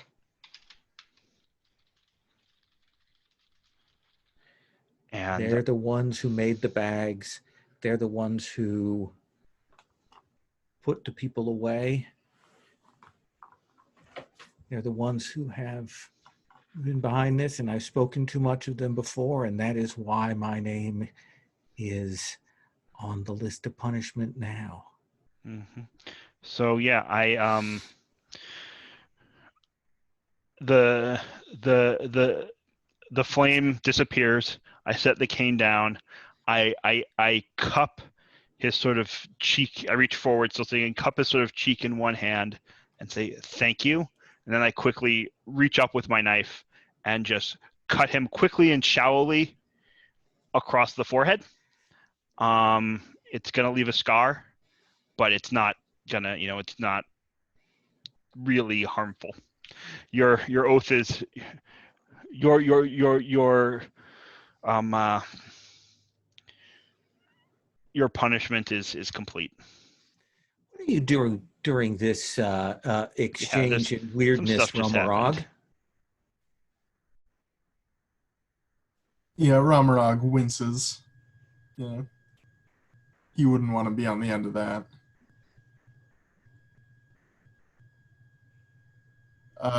but that is some valuable information that he, sort of tucks away in his Absolutely. little note, out of whatever he does.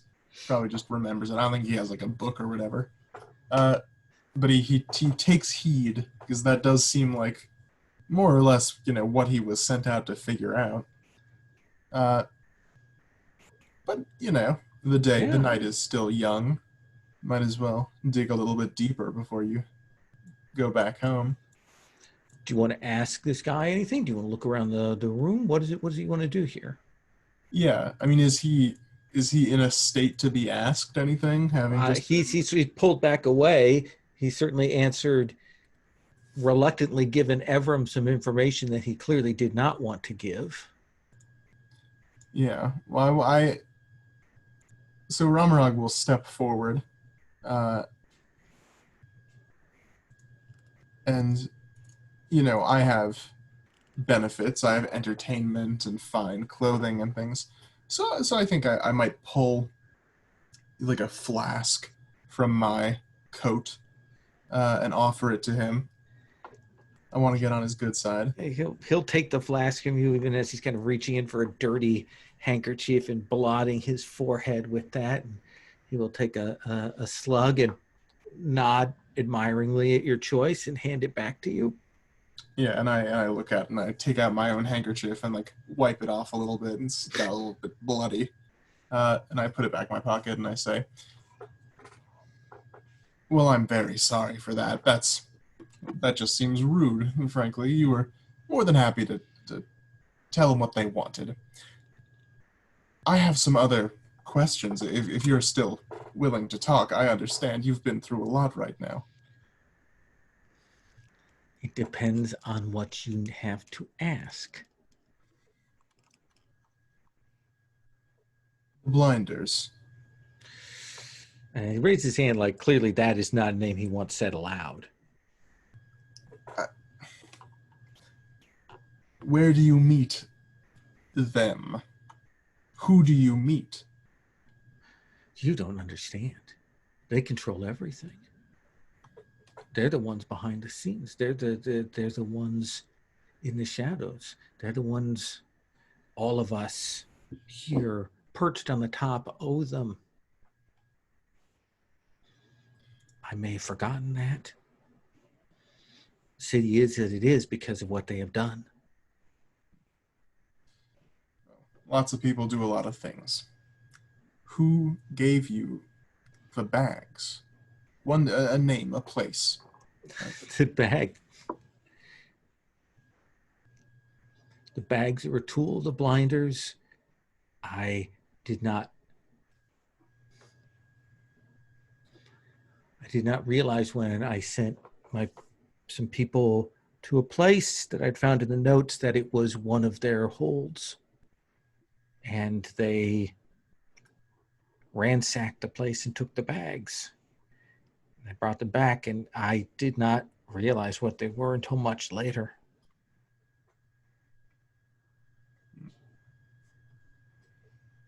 So you weren't given them, were you? No, I was not. I know that they have been trying to hunt them down.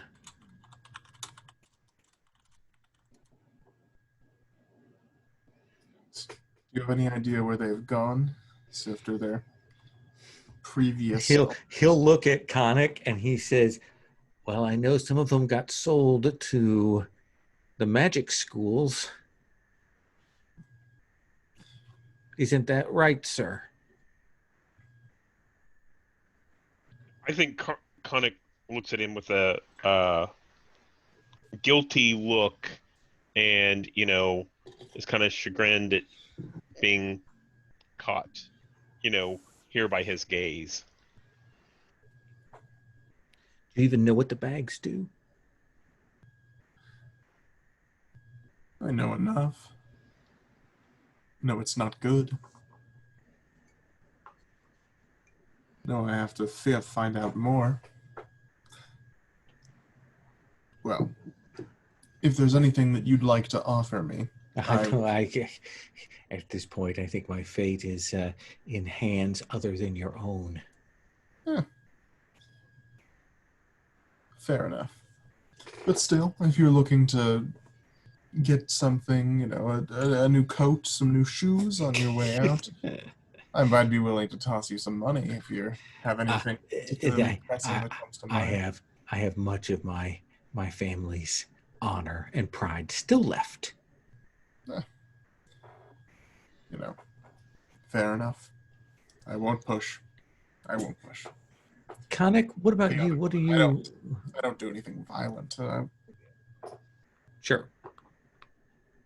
So yeah, while the two of them are talking to this gentleman and distracting him, I'm looking around the room to try to see, is there, what's going on inside of the room? Is there anything that might be beneficial? Well, we could have you do Rogue Scholarship. Ooh, sounds great. Yeah. So he does have some magic items like around here. I'll say there's a bell, a book, and a magic candle. So I think first of all, I'm drawn to the book. I'm going to roll that with joy because that makes the most sense. Let's roll and see what happens. Do I need to say something beforehand? No, you roll and then decide. Okay. I rolled a 7. My joy is a 1, so that's an 8. Okay.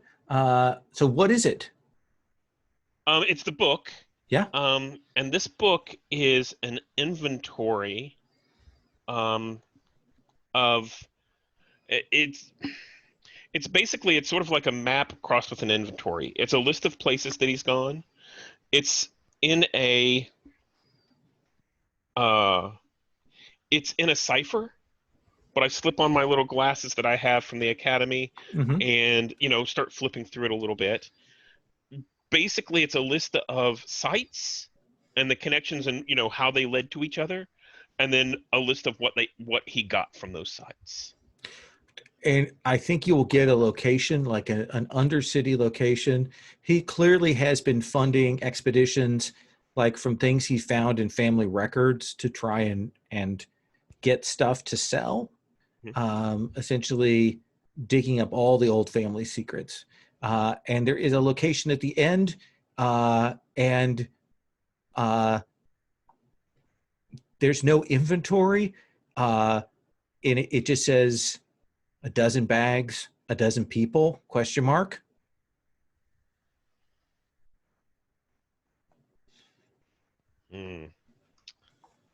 So I think I turn to him and I say, the bags have been destroying the people that have come into contact with them. No, that's not what's happening.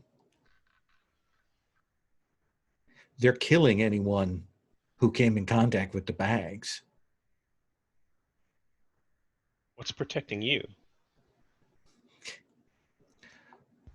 Old memberships, old alliances. I'm taking my punishment in other ways, hence the factory. I see. So if I were you, I would make sure that you not lay your hand on those bags ever. I think I'd pointedly look at Romarog, and I'm like, yeah, sounds like a good idea. He says, look, I need to get this looked at and stitched. You three should go. Yeah, as I think, I don't thank him. I'm like, let's see to it that I not have to come visit you again. Next time won't go so well. I might not knock on the front door.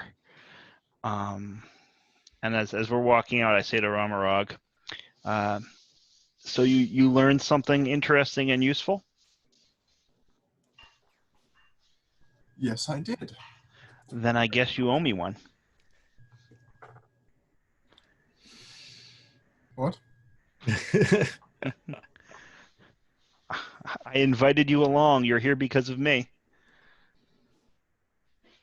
Well, I imagine. I look you straight in the eye and say, "Are you not going to pay your debt?" All right. You've been very kind. All right. Mark a debt. Beldus. Kind of this weird investigation from these magic users. You kind of walk out onto the street around here. What do you want to do? I'm looking for someone who is casually observing the wreckage. There are definitely some people around here, clearly neighborhood people who are watching with the eyes. And they're the people who you see are clearly waiting for the authorities to head off so they can go in and start scavenging. And in fact, probably, you can identify that person who is the kind of the classic ringleader of the mudlarks, essentially kids that he'll send in to go through the wreckage and stuff.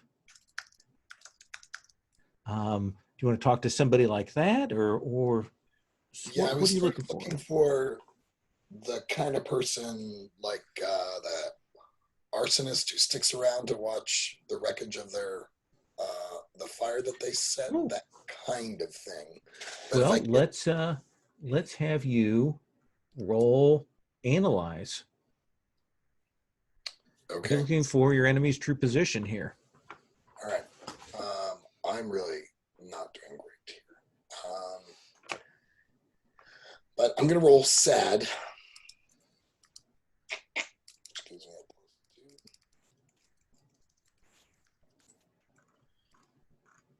Okay, I rolled a 12. Wow. You will see there's a guy who has been kind of watching, observing. He's dressed a little more like he's clearly got armor on, but he's also done that thing where he's kind of dressed down. He looks like he might be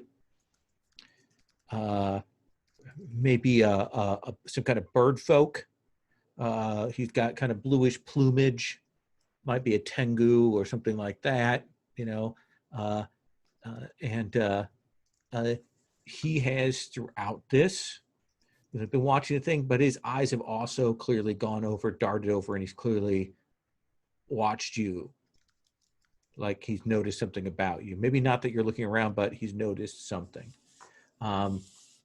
So that would be your enemy's true position. He's clearly someone watching because he's involved with what happened.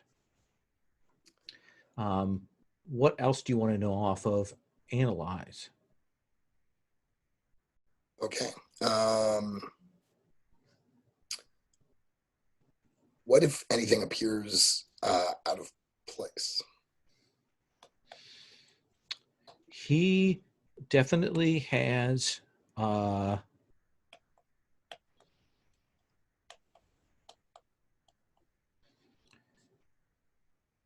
some like what looks to you like a pet carrier of some kind that he has sort of that he keeps tight in his right hand, and kind of the sense that it's not a question of, oh, I've just casually got it carrying this with me, but he's always aware of where it's at, and it's clearly significant.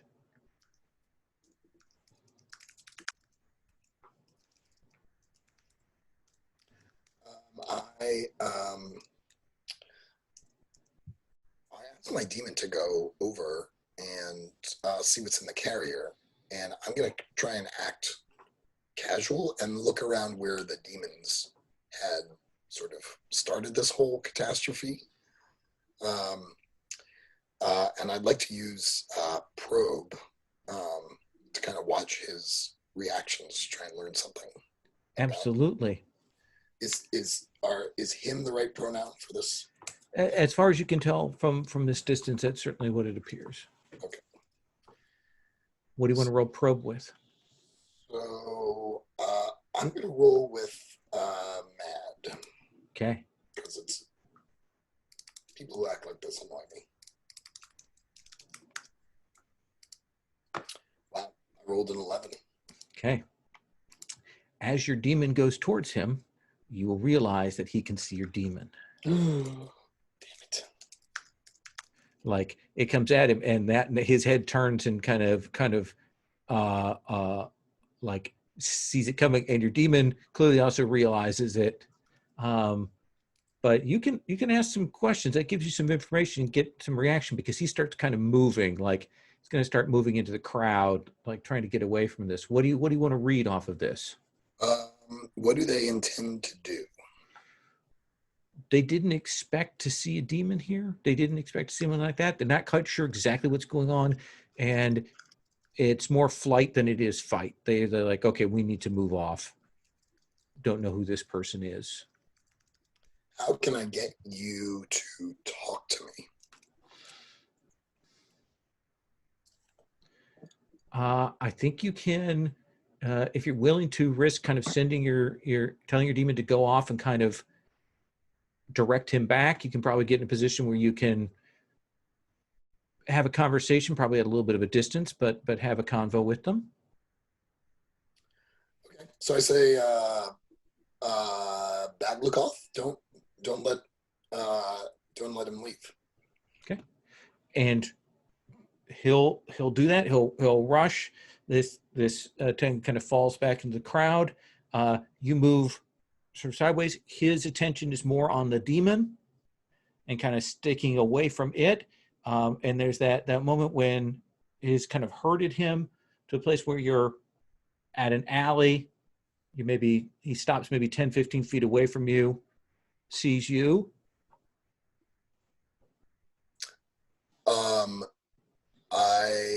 I say just a few questions, and I advance on him. That's far enough, man. Very well, but I will close this distance if I'm not satisfied with your answers. And I'll open this box if you push on me too far. Yeah, you see? Fine, I'm terrified of your box.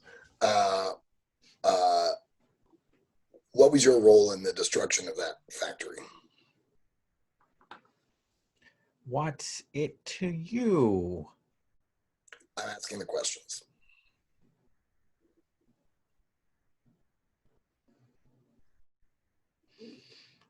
I did what I was told to do. Who told you to do it? Oh no, that's not going to be something we're going to discuss. You wouldn't discuss your employer, I assume, Demonborn. Oh, I'm happy to tell you all about the fine eatery, the Abacus and Loot, over on the Market Square. That is my employer, and I gladly will tell you all about their specials today. Well, then we go in. We are in different circles, and I do not reveal my employer. Baglukoff? What is a fry cook doing, looking into matters this far above their station? I say, Baglukoff, grab the box. Baglukoff goes, no. Like no. And he raises the box up, and you realize that box probably has those demons in it. Oh. And it's probably a demon jar.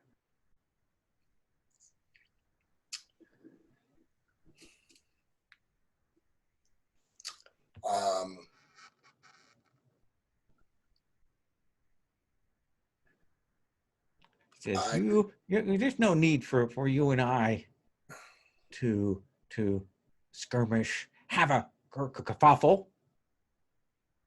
You know what? You take your pal, I'll take my pals. We'll walk in different directions, and no one's life need be complicated. You know what? I've never met anyone else with a demon before. You were the first. I feel like we might be brothers. Where did you get yours? Well, I'm not dumb enough to let it run around fly free. That's just foolishness. That is very good advice. I should listen to you on that. Where did you get yours? He says, listen, these are questions you don't want to ask. This is not a path you want to go down. Tell you what, I'm of a generous spirit right this moment. I was just looking around, indulging myself perhaps a little more than I should have. How about I drop a couple of gold in your hand and we go our separate ways?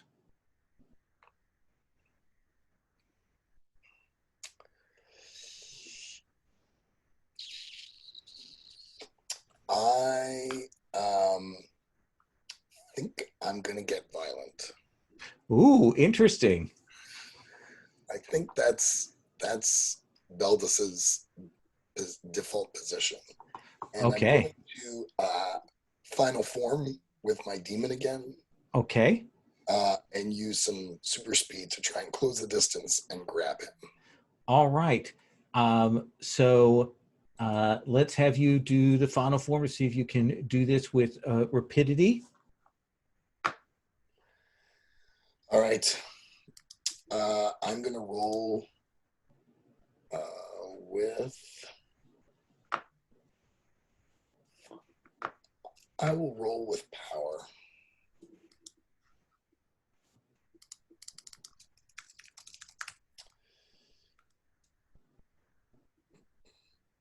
Oh, wow. I rolled an 11. So it is rapid. That changed last time. There was a little bit of a hiccup, but this time, whoosh. And I say with that 11, you can make that neutralize roll right away. Okay.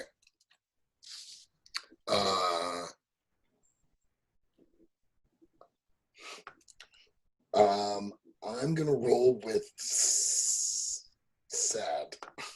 Okay. Because clicking up that sad. Yep. I don't like having to rely on this. I rolled a 10. You rolled a 10. So on a 10 plus on neutralize, you don't take any harm and you've got 3 hold. What is it you want? I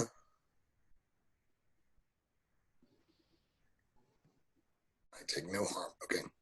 Yeah, you don't even have to spend for that. You get that for free. I'm gonna take away his advantage and frighten him. Tell me what that looks like when you just absolutely snatch that away from him. That container, that demon jar. Well, I think it's sort of all one fluid motion. Baguloth kind of sort of leaps into me. We sort of merge. I get 6 inches taller. My skin reddens. My tusks grow a bit, and I'm already moving forward, sort of in one motion, sort of pushing him out of the way and grabbing the thing out of his hand. And now I've got him pressed up against the alley wall, and I'm holding the container. And I just sort of give him like a little low growl, feral growl.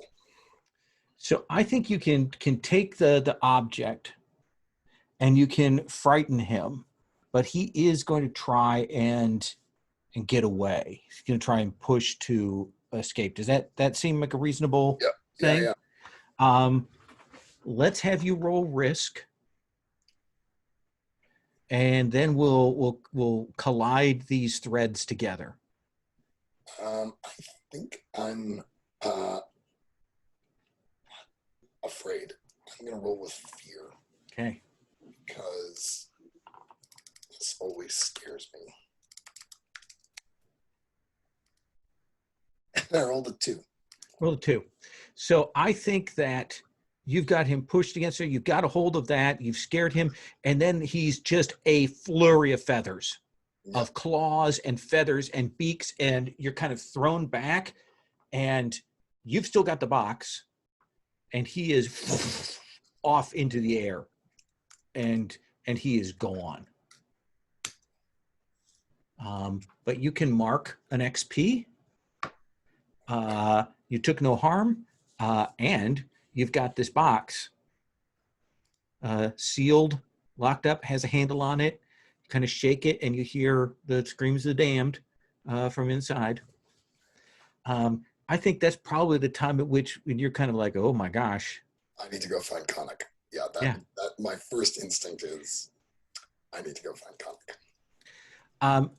So shall we converge those points? Is that okay?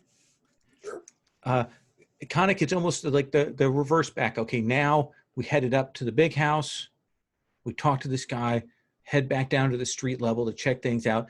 Now you and Romarog and company are on the elevator going down. And I think I'd been frantically talking on this to Ramarog and being like, okay, this is who I bought it from. This is who I sold it to. This is what I made. This is the trail of that, bag. And I'm like, this is just between us, right? Because I don't want anybody coming after me. And I don't know anything about it. And you don't know anything about it. Because if you know something about it, then it might come back and I might know something about it. Right, Ramarog? Yeah. Sorry. No. That was the appropriate response. Yeah. And that was just a conversation we had on the elevator. I think you're coming down and you're heading, just kind of getting off, and you see Beldis looking maybe a little more frantic than usual. How would you describe his appearance as he's kind of getting through the crowd here? He's definitely pushing people away, not hurting them.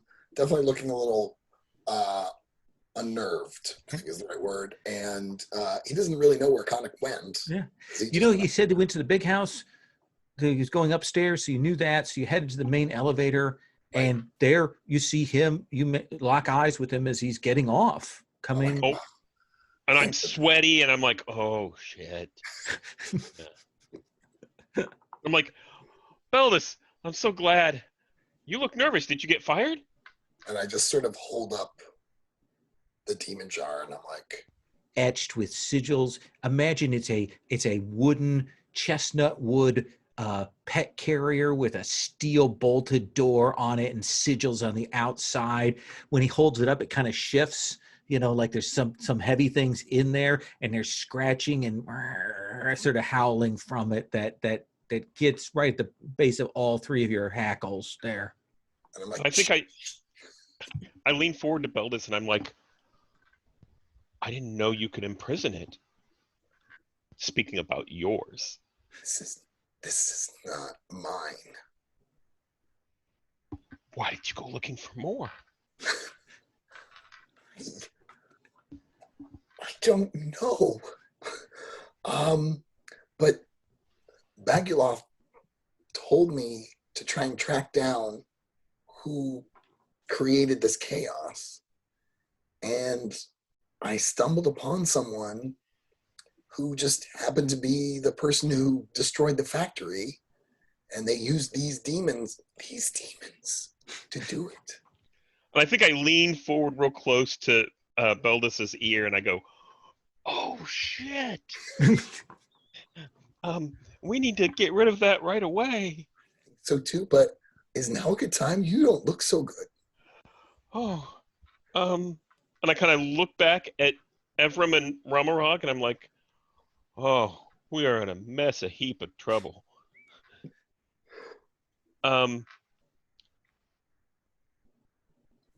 So, Beldis, what's your relationship with the other two?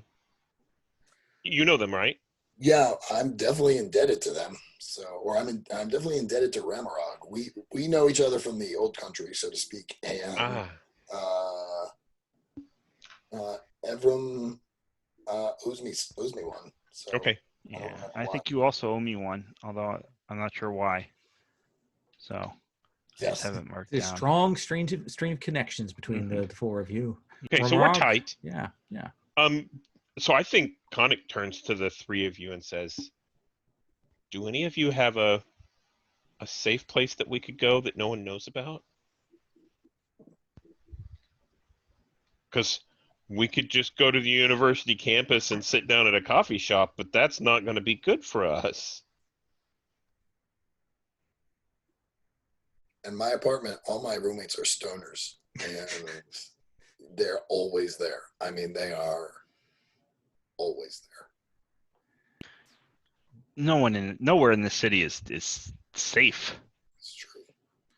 Romorog, you have a nice place, but do you want to take these people back there? I mean, it is nice and it is pretty secure. I do have good lodgings and protection for me, or someone else, but probably me. So, yeah, Ramrod goes, well, I live alone. I have a big enough place for us. So I think that's where we need to go, Ramarog. I think we need to go there, and I think we need to be quiet about it. So let's all go our separate ways, and we'll meet up at Ramarog's place. And we should then discuss about how to get rid of that box and pretend like we never saw it. I'm not sure I did see it. That's exactly right. Let's just walk away. Yeah.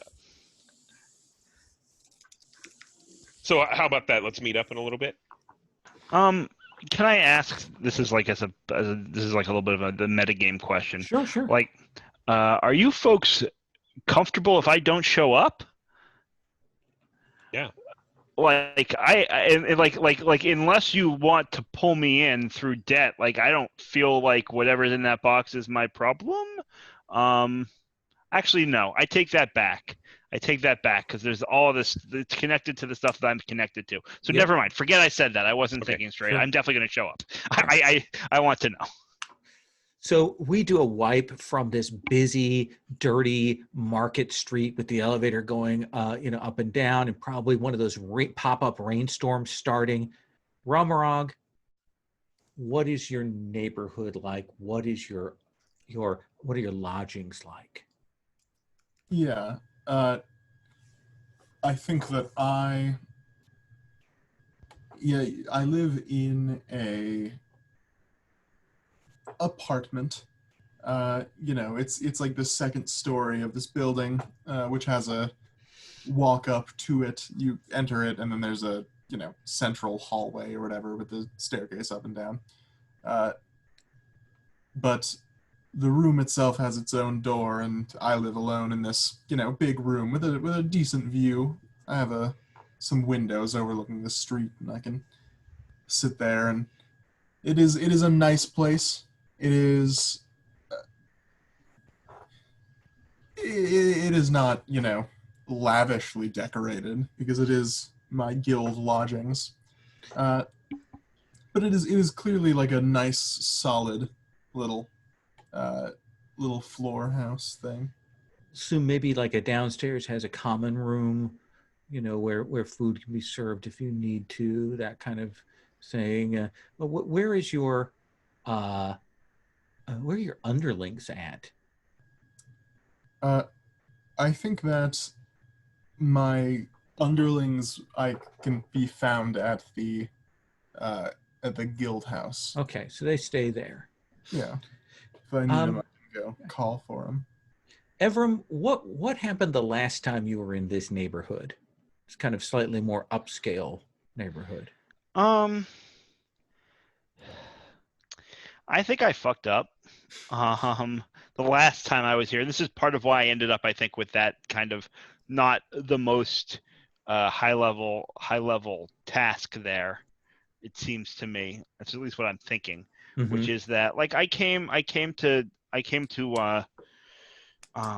enact punishment, and the person chose trial by combat, and I didn't lose, but it was messy. And we're not supposed, making a big mess in a duel is not a great way to remain a mysterious organization. Right. Kind of bloody, messy, that kind of, yeah, absolutely. And I got hurt bad too, which hurts the mystique. Conic, how do you make your way up to this neighborhood, this level of the city? Yeah, so I think this is a beautiful question. So I have this image of sort of like the montage where Beldis has that box, and I take that box from him. And, we kind of pass, like down an alleyway, and the box gets handed off, and I slip into a little shop. And where I come back out, I'm holding, like, it looks like a bird cage that has like a cloth over it. Mm-hmm. It's it's that shape, but that cloth is there to prevent the birds from seeing anything. But we all know that box is under that cloth, and this is just a disguise. And I start looking around nervously, and then I make a beeline right towards Ramarog's neighborhood. Okay. And Beldis, you're one of the common folk, the seeds of the earth. You work on the lower levels, right? Oh yeah. What's your feeling when you come up to these? And this isn't the noble quarters or anything like that, but this is definitely the higher this is where the salarymen live. Yeah. There's definitely tremendous feelings of shame as I come up here. The only other time I came up was when I first arrived at the city and went to go find Romarog's and sort of introduce myself. And that's when he gave me a little bit of starting funding. And to me, this is like that life that I never had. Was Mm-hmm. that, if I'd become an engineer, I would be in a much better economic position. Yeah, clean elevators, clear streets, guardsmen that are private, hired by the blocks to keep order. I think so. You've been to suburban Washington, D.C. Yeah. So I Yes. think also there's like a distinct elevator that is just for the working folk who come and are housekeepers and such in these houses up above. So I have to take that elevator. Mm-hmm. And so we'll cut from that to see the four of you in Ramarog's quite lavish apartment in its own way. A nice table to sit around, chairs.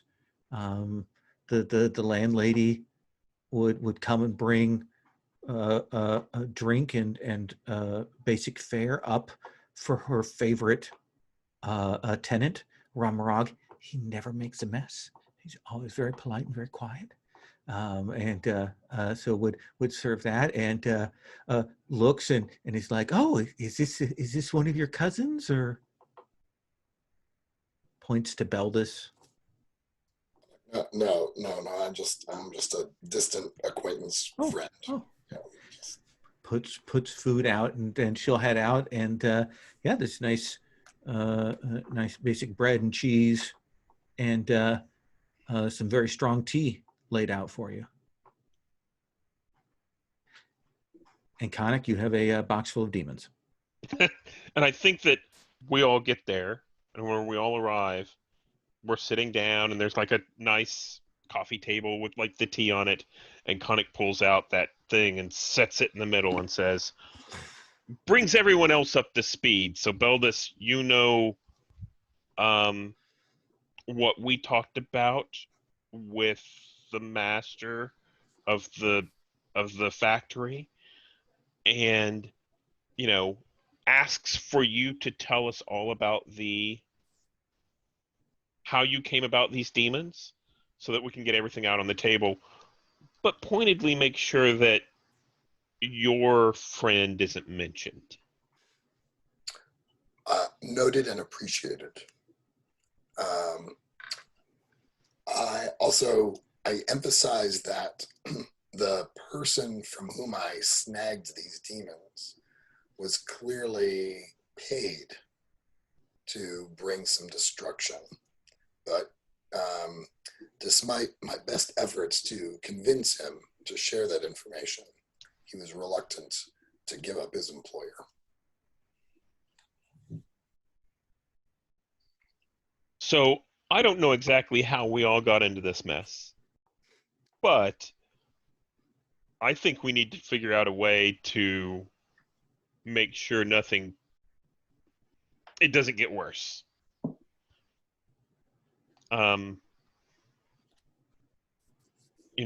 You're very altruistic, Conic.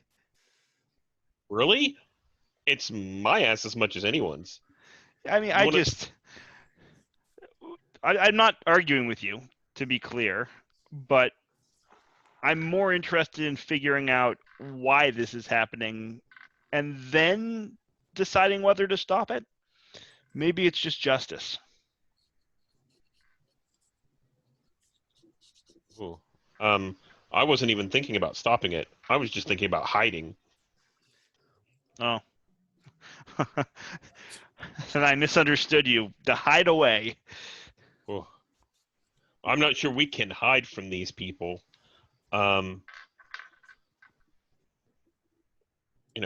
Romarog, what do you think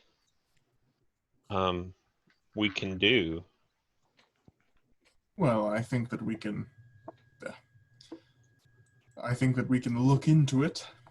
Seems like it might be a little bit above our pay grade to deal with, but I don't think anyone can fault us too much for looking into something so visible. And, the man turned inside out. It's all right to be interested. Surely these bags of holdings are connected to the incident at the factory, the textile factory. And so, I don't want to tell you how to do your job, and I don't know anything about this stuff, but I wonder if maybe some information about who blew up the factory came in to your brokerage. So, I have a move. Whenever I come across a treasure from the past, declare a fact about the originating culture. Nice. Okay. Yeah. So I was trying to figure out. We need to see if we can figure out something about where this came from, where this box came from. Sure. What do you want to roll that with? Your rogue scholarship. I'm going to roll that with fear. This is not a good thing. So, that is an 11. That is an 11. What do you want to say about it? Let's see. I think that I can't decipher, even with the glasses, I can't make out exactly what this is saying, but I do know something about the culture it came from. It came from like a Triton, under the sea kind of culture. And these people,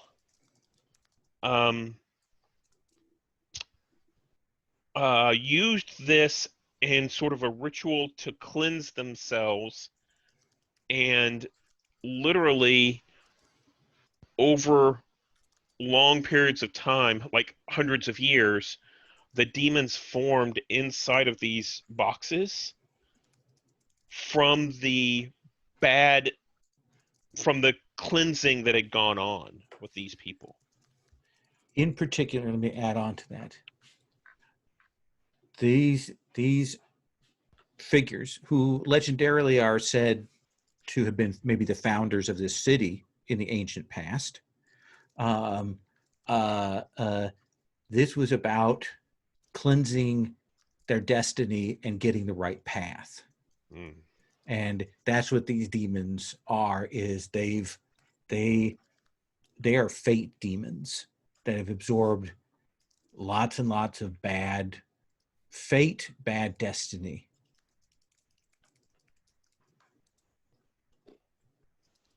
Now, would you like +1 reputation for this wonderful piece of scholarship that you've put together, or would you like +1 forward on your next move?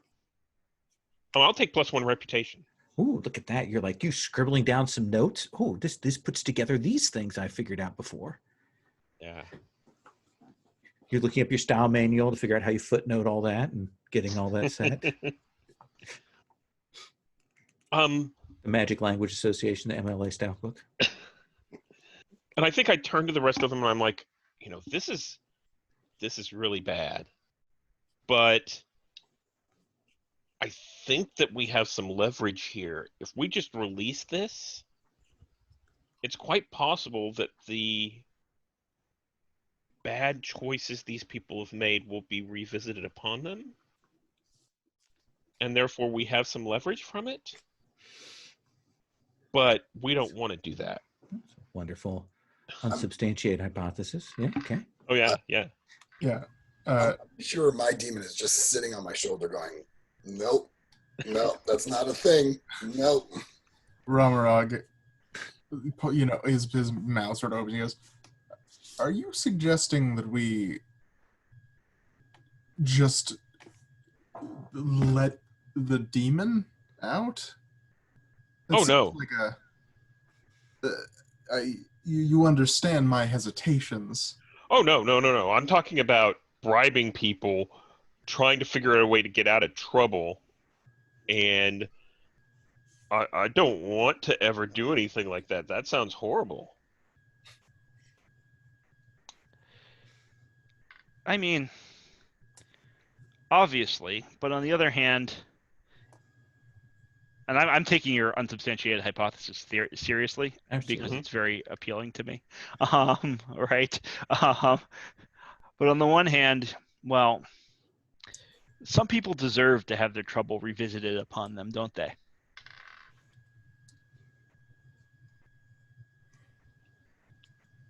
Maybe they do, maybe they don't. I just don't want to be one of those people. Well, pay your debts, I guess. Sometimes easier said than done. Speaking of which, we have to get a hold of that bag and get it back. I mean, if we just forget about it, they'll trace it to me, probably now to Romarog. And don't forget, you figured out that it's not just one bag, that there are at least 12 bags out there. Yeah, but I only know about one bag. Oh, yeah, so that there matters. might be 12 bags. I only know about one bag, and that's the only one that bothers us. Except for Evram, of course. Evram, I think, is like, no, the right thing to do is get them all back. But I'm like, I just need that one. Yeah, Evram doesn't care about that. Evram's not sure they care about that one, to be perfectly honest. Like they're concerned about the conspiracy. They feel like their authority and the authority of their order is maybe being impinged on in some way. But like the actual damage, especially since it seems to be done to aristocrats and their stuff, wasn't happy that Alvina got hurt. True. And I think as you're sitting there kind of eating and drinking that tea, I think that's when you hear the sound of wings. And that's what we'll take up next time. Nice. Let's do XP. I think I'm going to give you 3 XP just because I prefer I have these questions, but I'm not sure they're that interesting, except for this one that I want to ask you. We're going to give everybody 3 XP, but Beldis, what did you learn about the city today?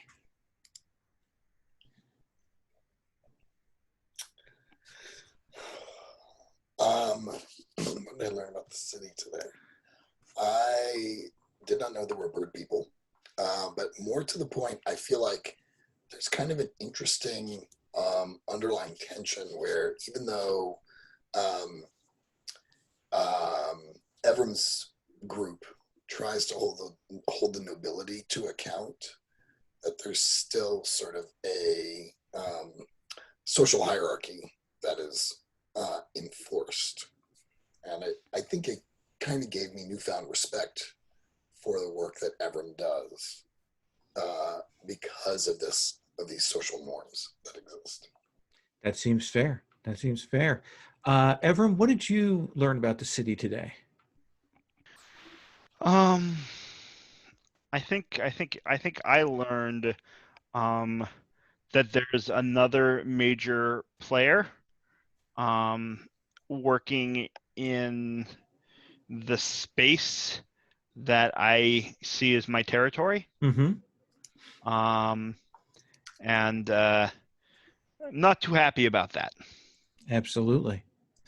Conic, what did you learn? I think I learned my petty little academic squabbles that I have with that rival university pales in comparison to the squabbles of the nobles with their oath-bound, police, and the people who are in charge of the nobles who just, you saw the wrong thing and took things from the wrong people. We're just going to kill everyone and punish you beyond belief.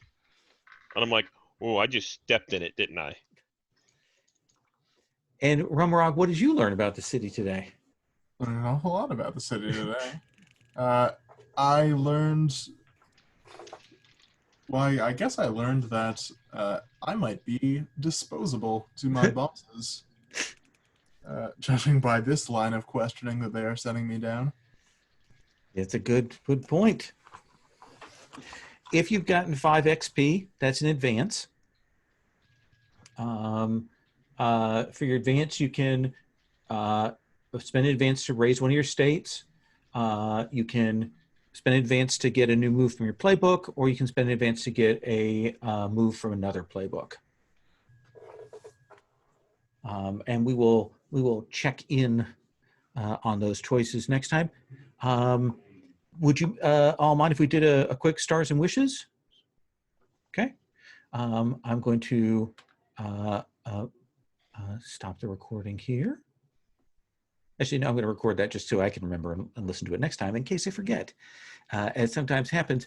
One thing I didn't do at the start because we were doing so many other things, Josh, but for next time, you'll see on the XP and Trouble tab, we have a list of troublesome situations. So you should pick one of those. The ones that have been taken are that, and I didn't get a chance to wrap it in today, but it will be. Evram is being hunted by a pissant god who thinks that he's important to their resurrection and reascension. Conic, that's the bag. That's the situation with the bag that passed through his hands. And then Beldis accidentally kind of got in the way of somebody and has some street level thugs that are messing with him. So those are the ones that are out there. So let's do a quick stars and wishes. Stars being play you want to point to that you liked, system things you liked, character work you liked, wishes being things that you'd like to see more of next time, things that we didn't get integrated back in, or kind of moves that you would like to see us having more of a chance for. I'm going to go in that same order. Dan, is it okay if I start with you? Yes, definitely. Okay. Stars. I really started Josh for rolling in with our pre-made city that we made last week, and just sort of getting a nice, interesting, meaty character to join our little group here. And wishes. I separated myself from the party, which I really enjoyed some of those scenes, but I also feel like I want to interact with the group some more next time. Yeah, that's always a challenge when you have different directions. This is a game that does pull apart and push back together until there is that dynamic. But that's a good point. We'll try and at the very least get more paired scenes. Yeah. For next time. I think that's a really good point. Anything else you wanted to point to? Nope, that's it. Okay. Jesse? Oh yeah, stars. This is awesome. I really like this game, Lowell. Thank you for running it. I'm super enjoying it. Specific stars. Every single one of your NPCs, as always, was so much fun to interact with.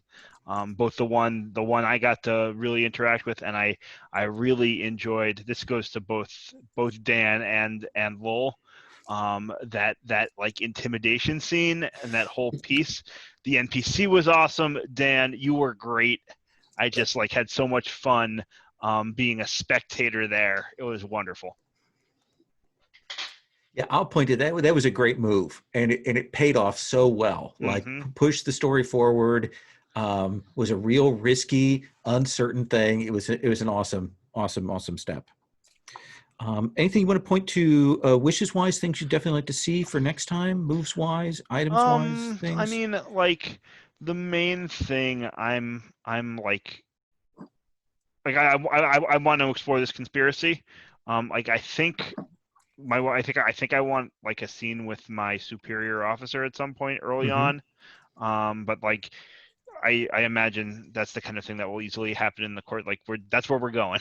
It feels like. Yeah. So and getting you a task that maybe is wrapped into that, so you can make those choices. Okay. Yeah, exactly. That's sort of I guess the wish, but like, yeah. Okay. Stephen? So I'm struggling with a wish. A lot of my moves and the scholar in general seems to be focused towards things. I got to use Rogue Scholarship twice during this. That was great. Because it was a thing. I'm not sure how much I want to see the rest of my university on screen. I don't think that's necessarily important. What's important to me are the people we're playing. So I'm struggling with any wishes. Stars, I had a fantastic time with all the PCs. They were great. Especially, Josh coming in so quickly and was up to speed, and bam, just hit the ground running.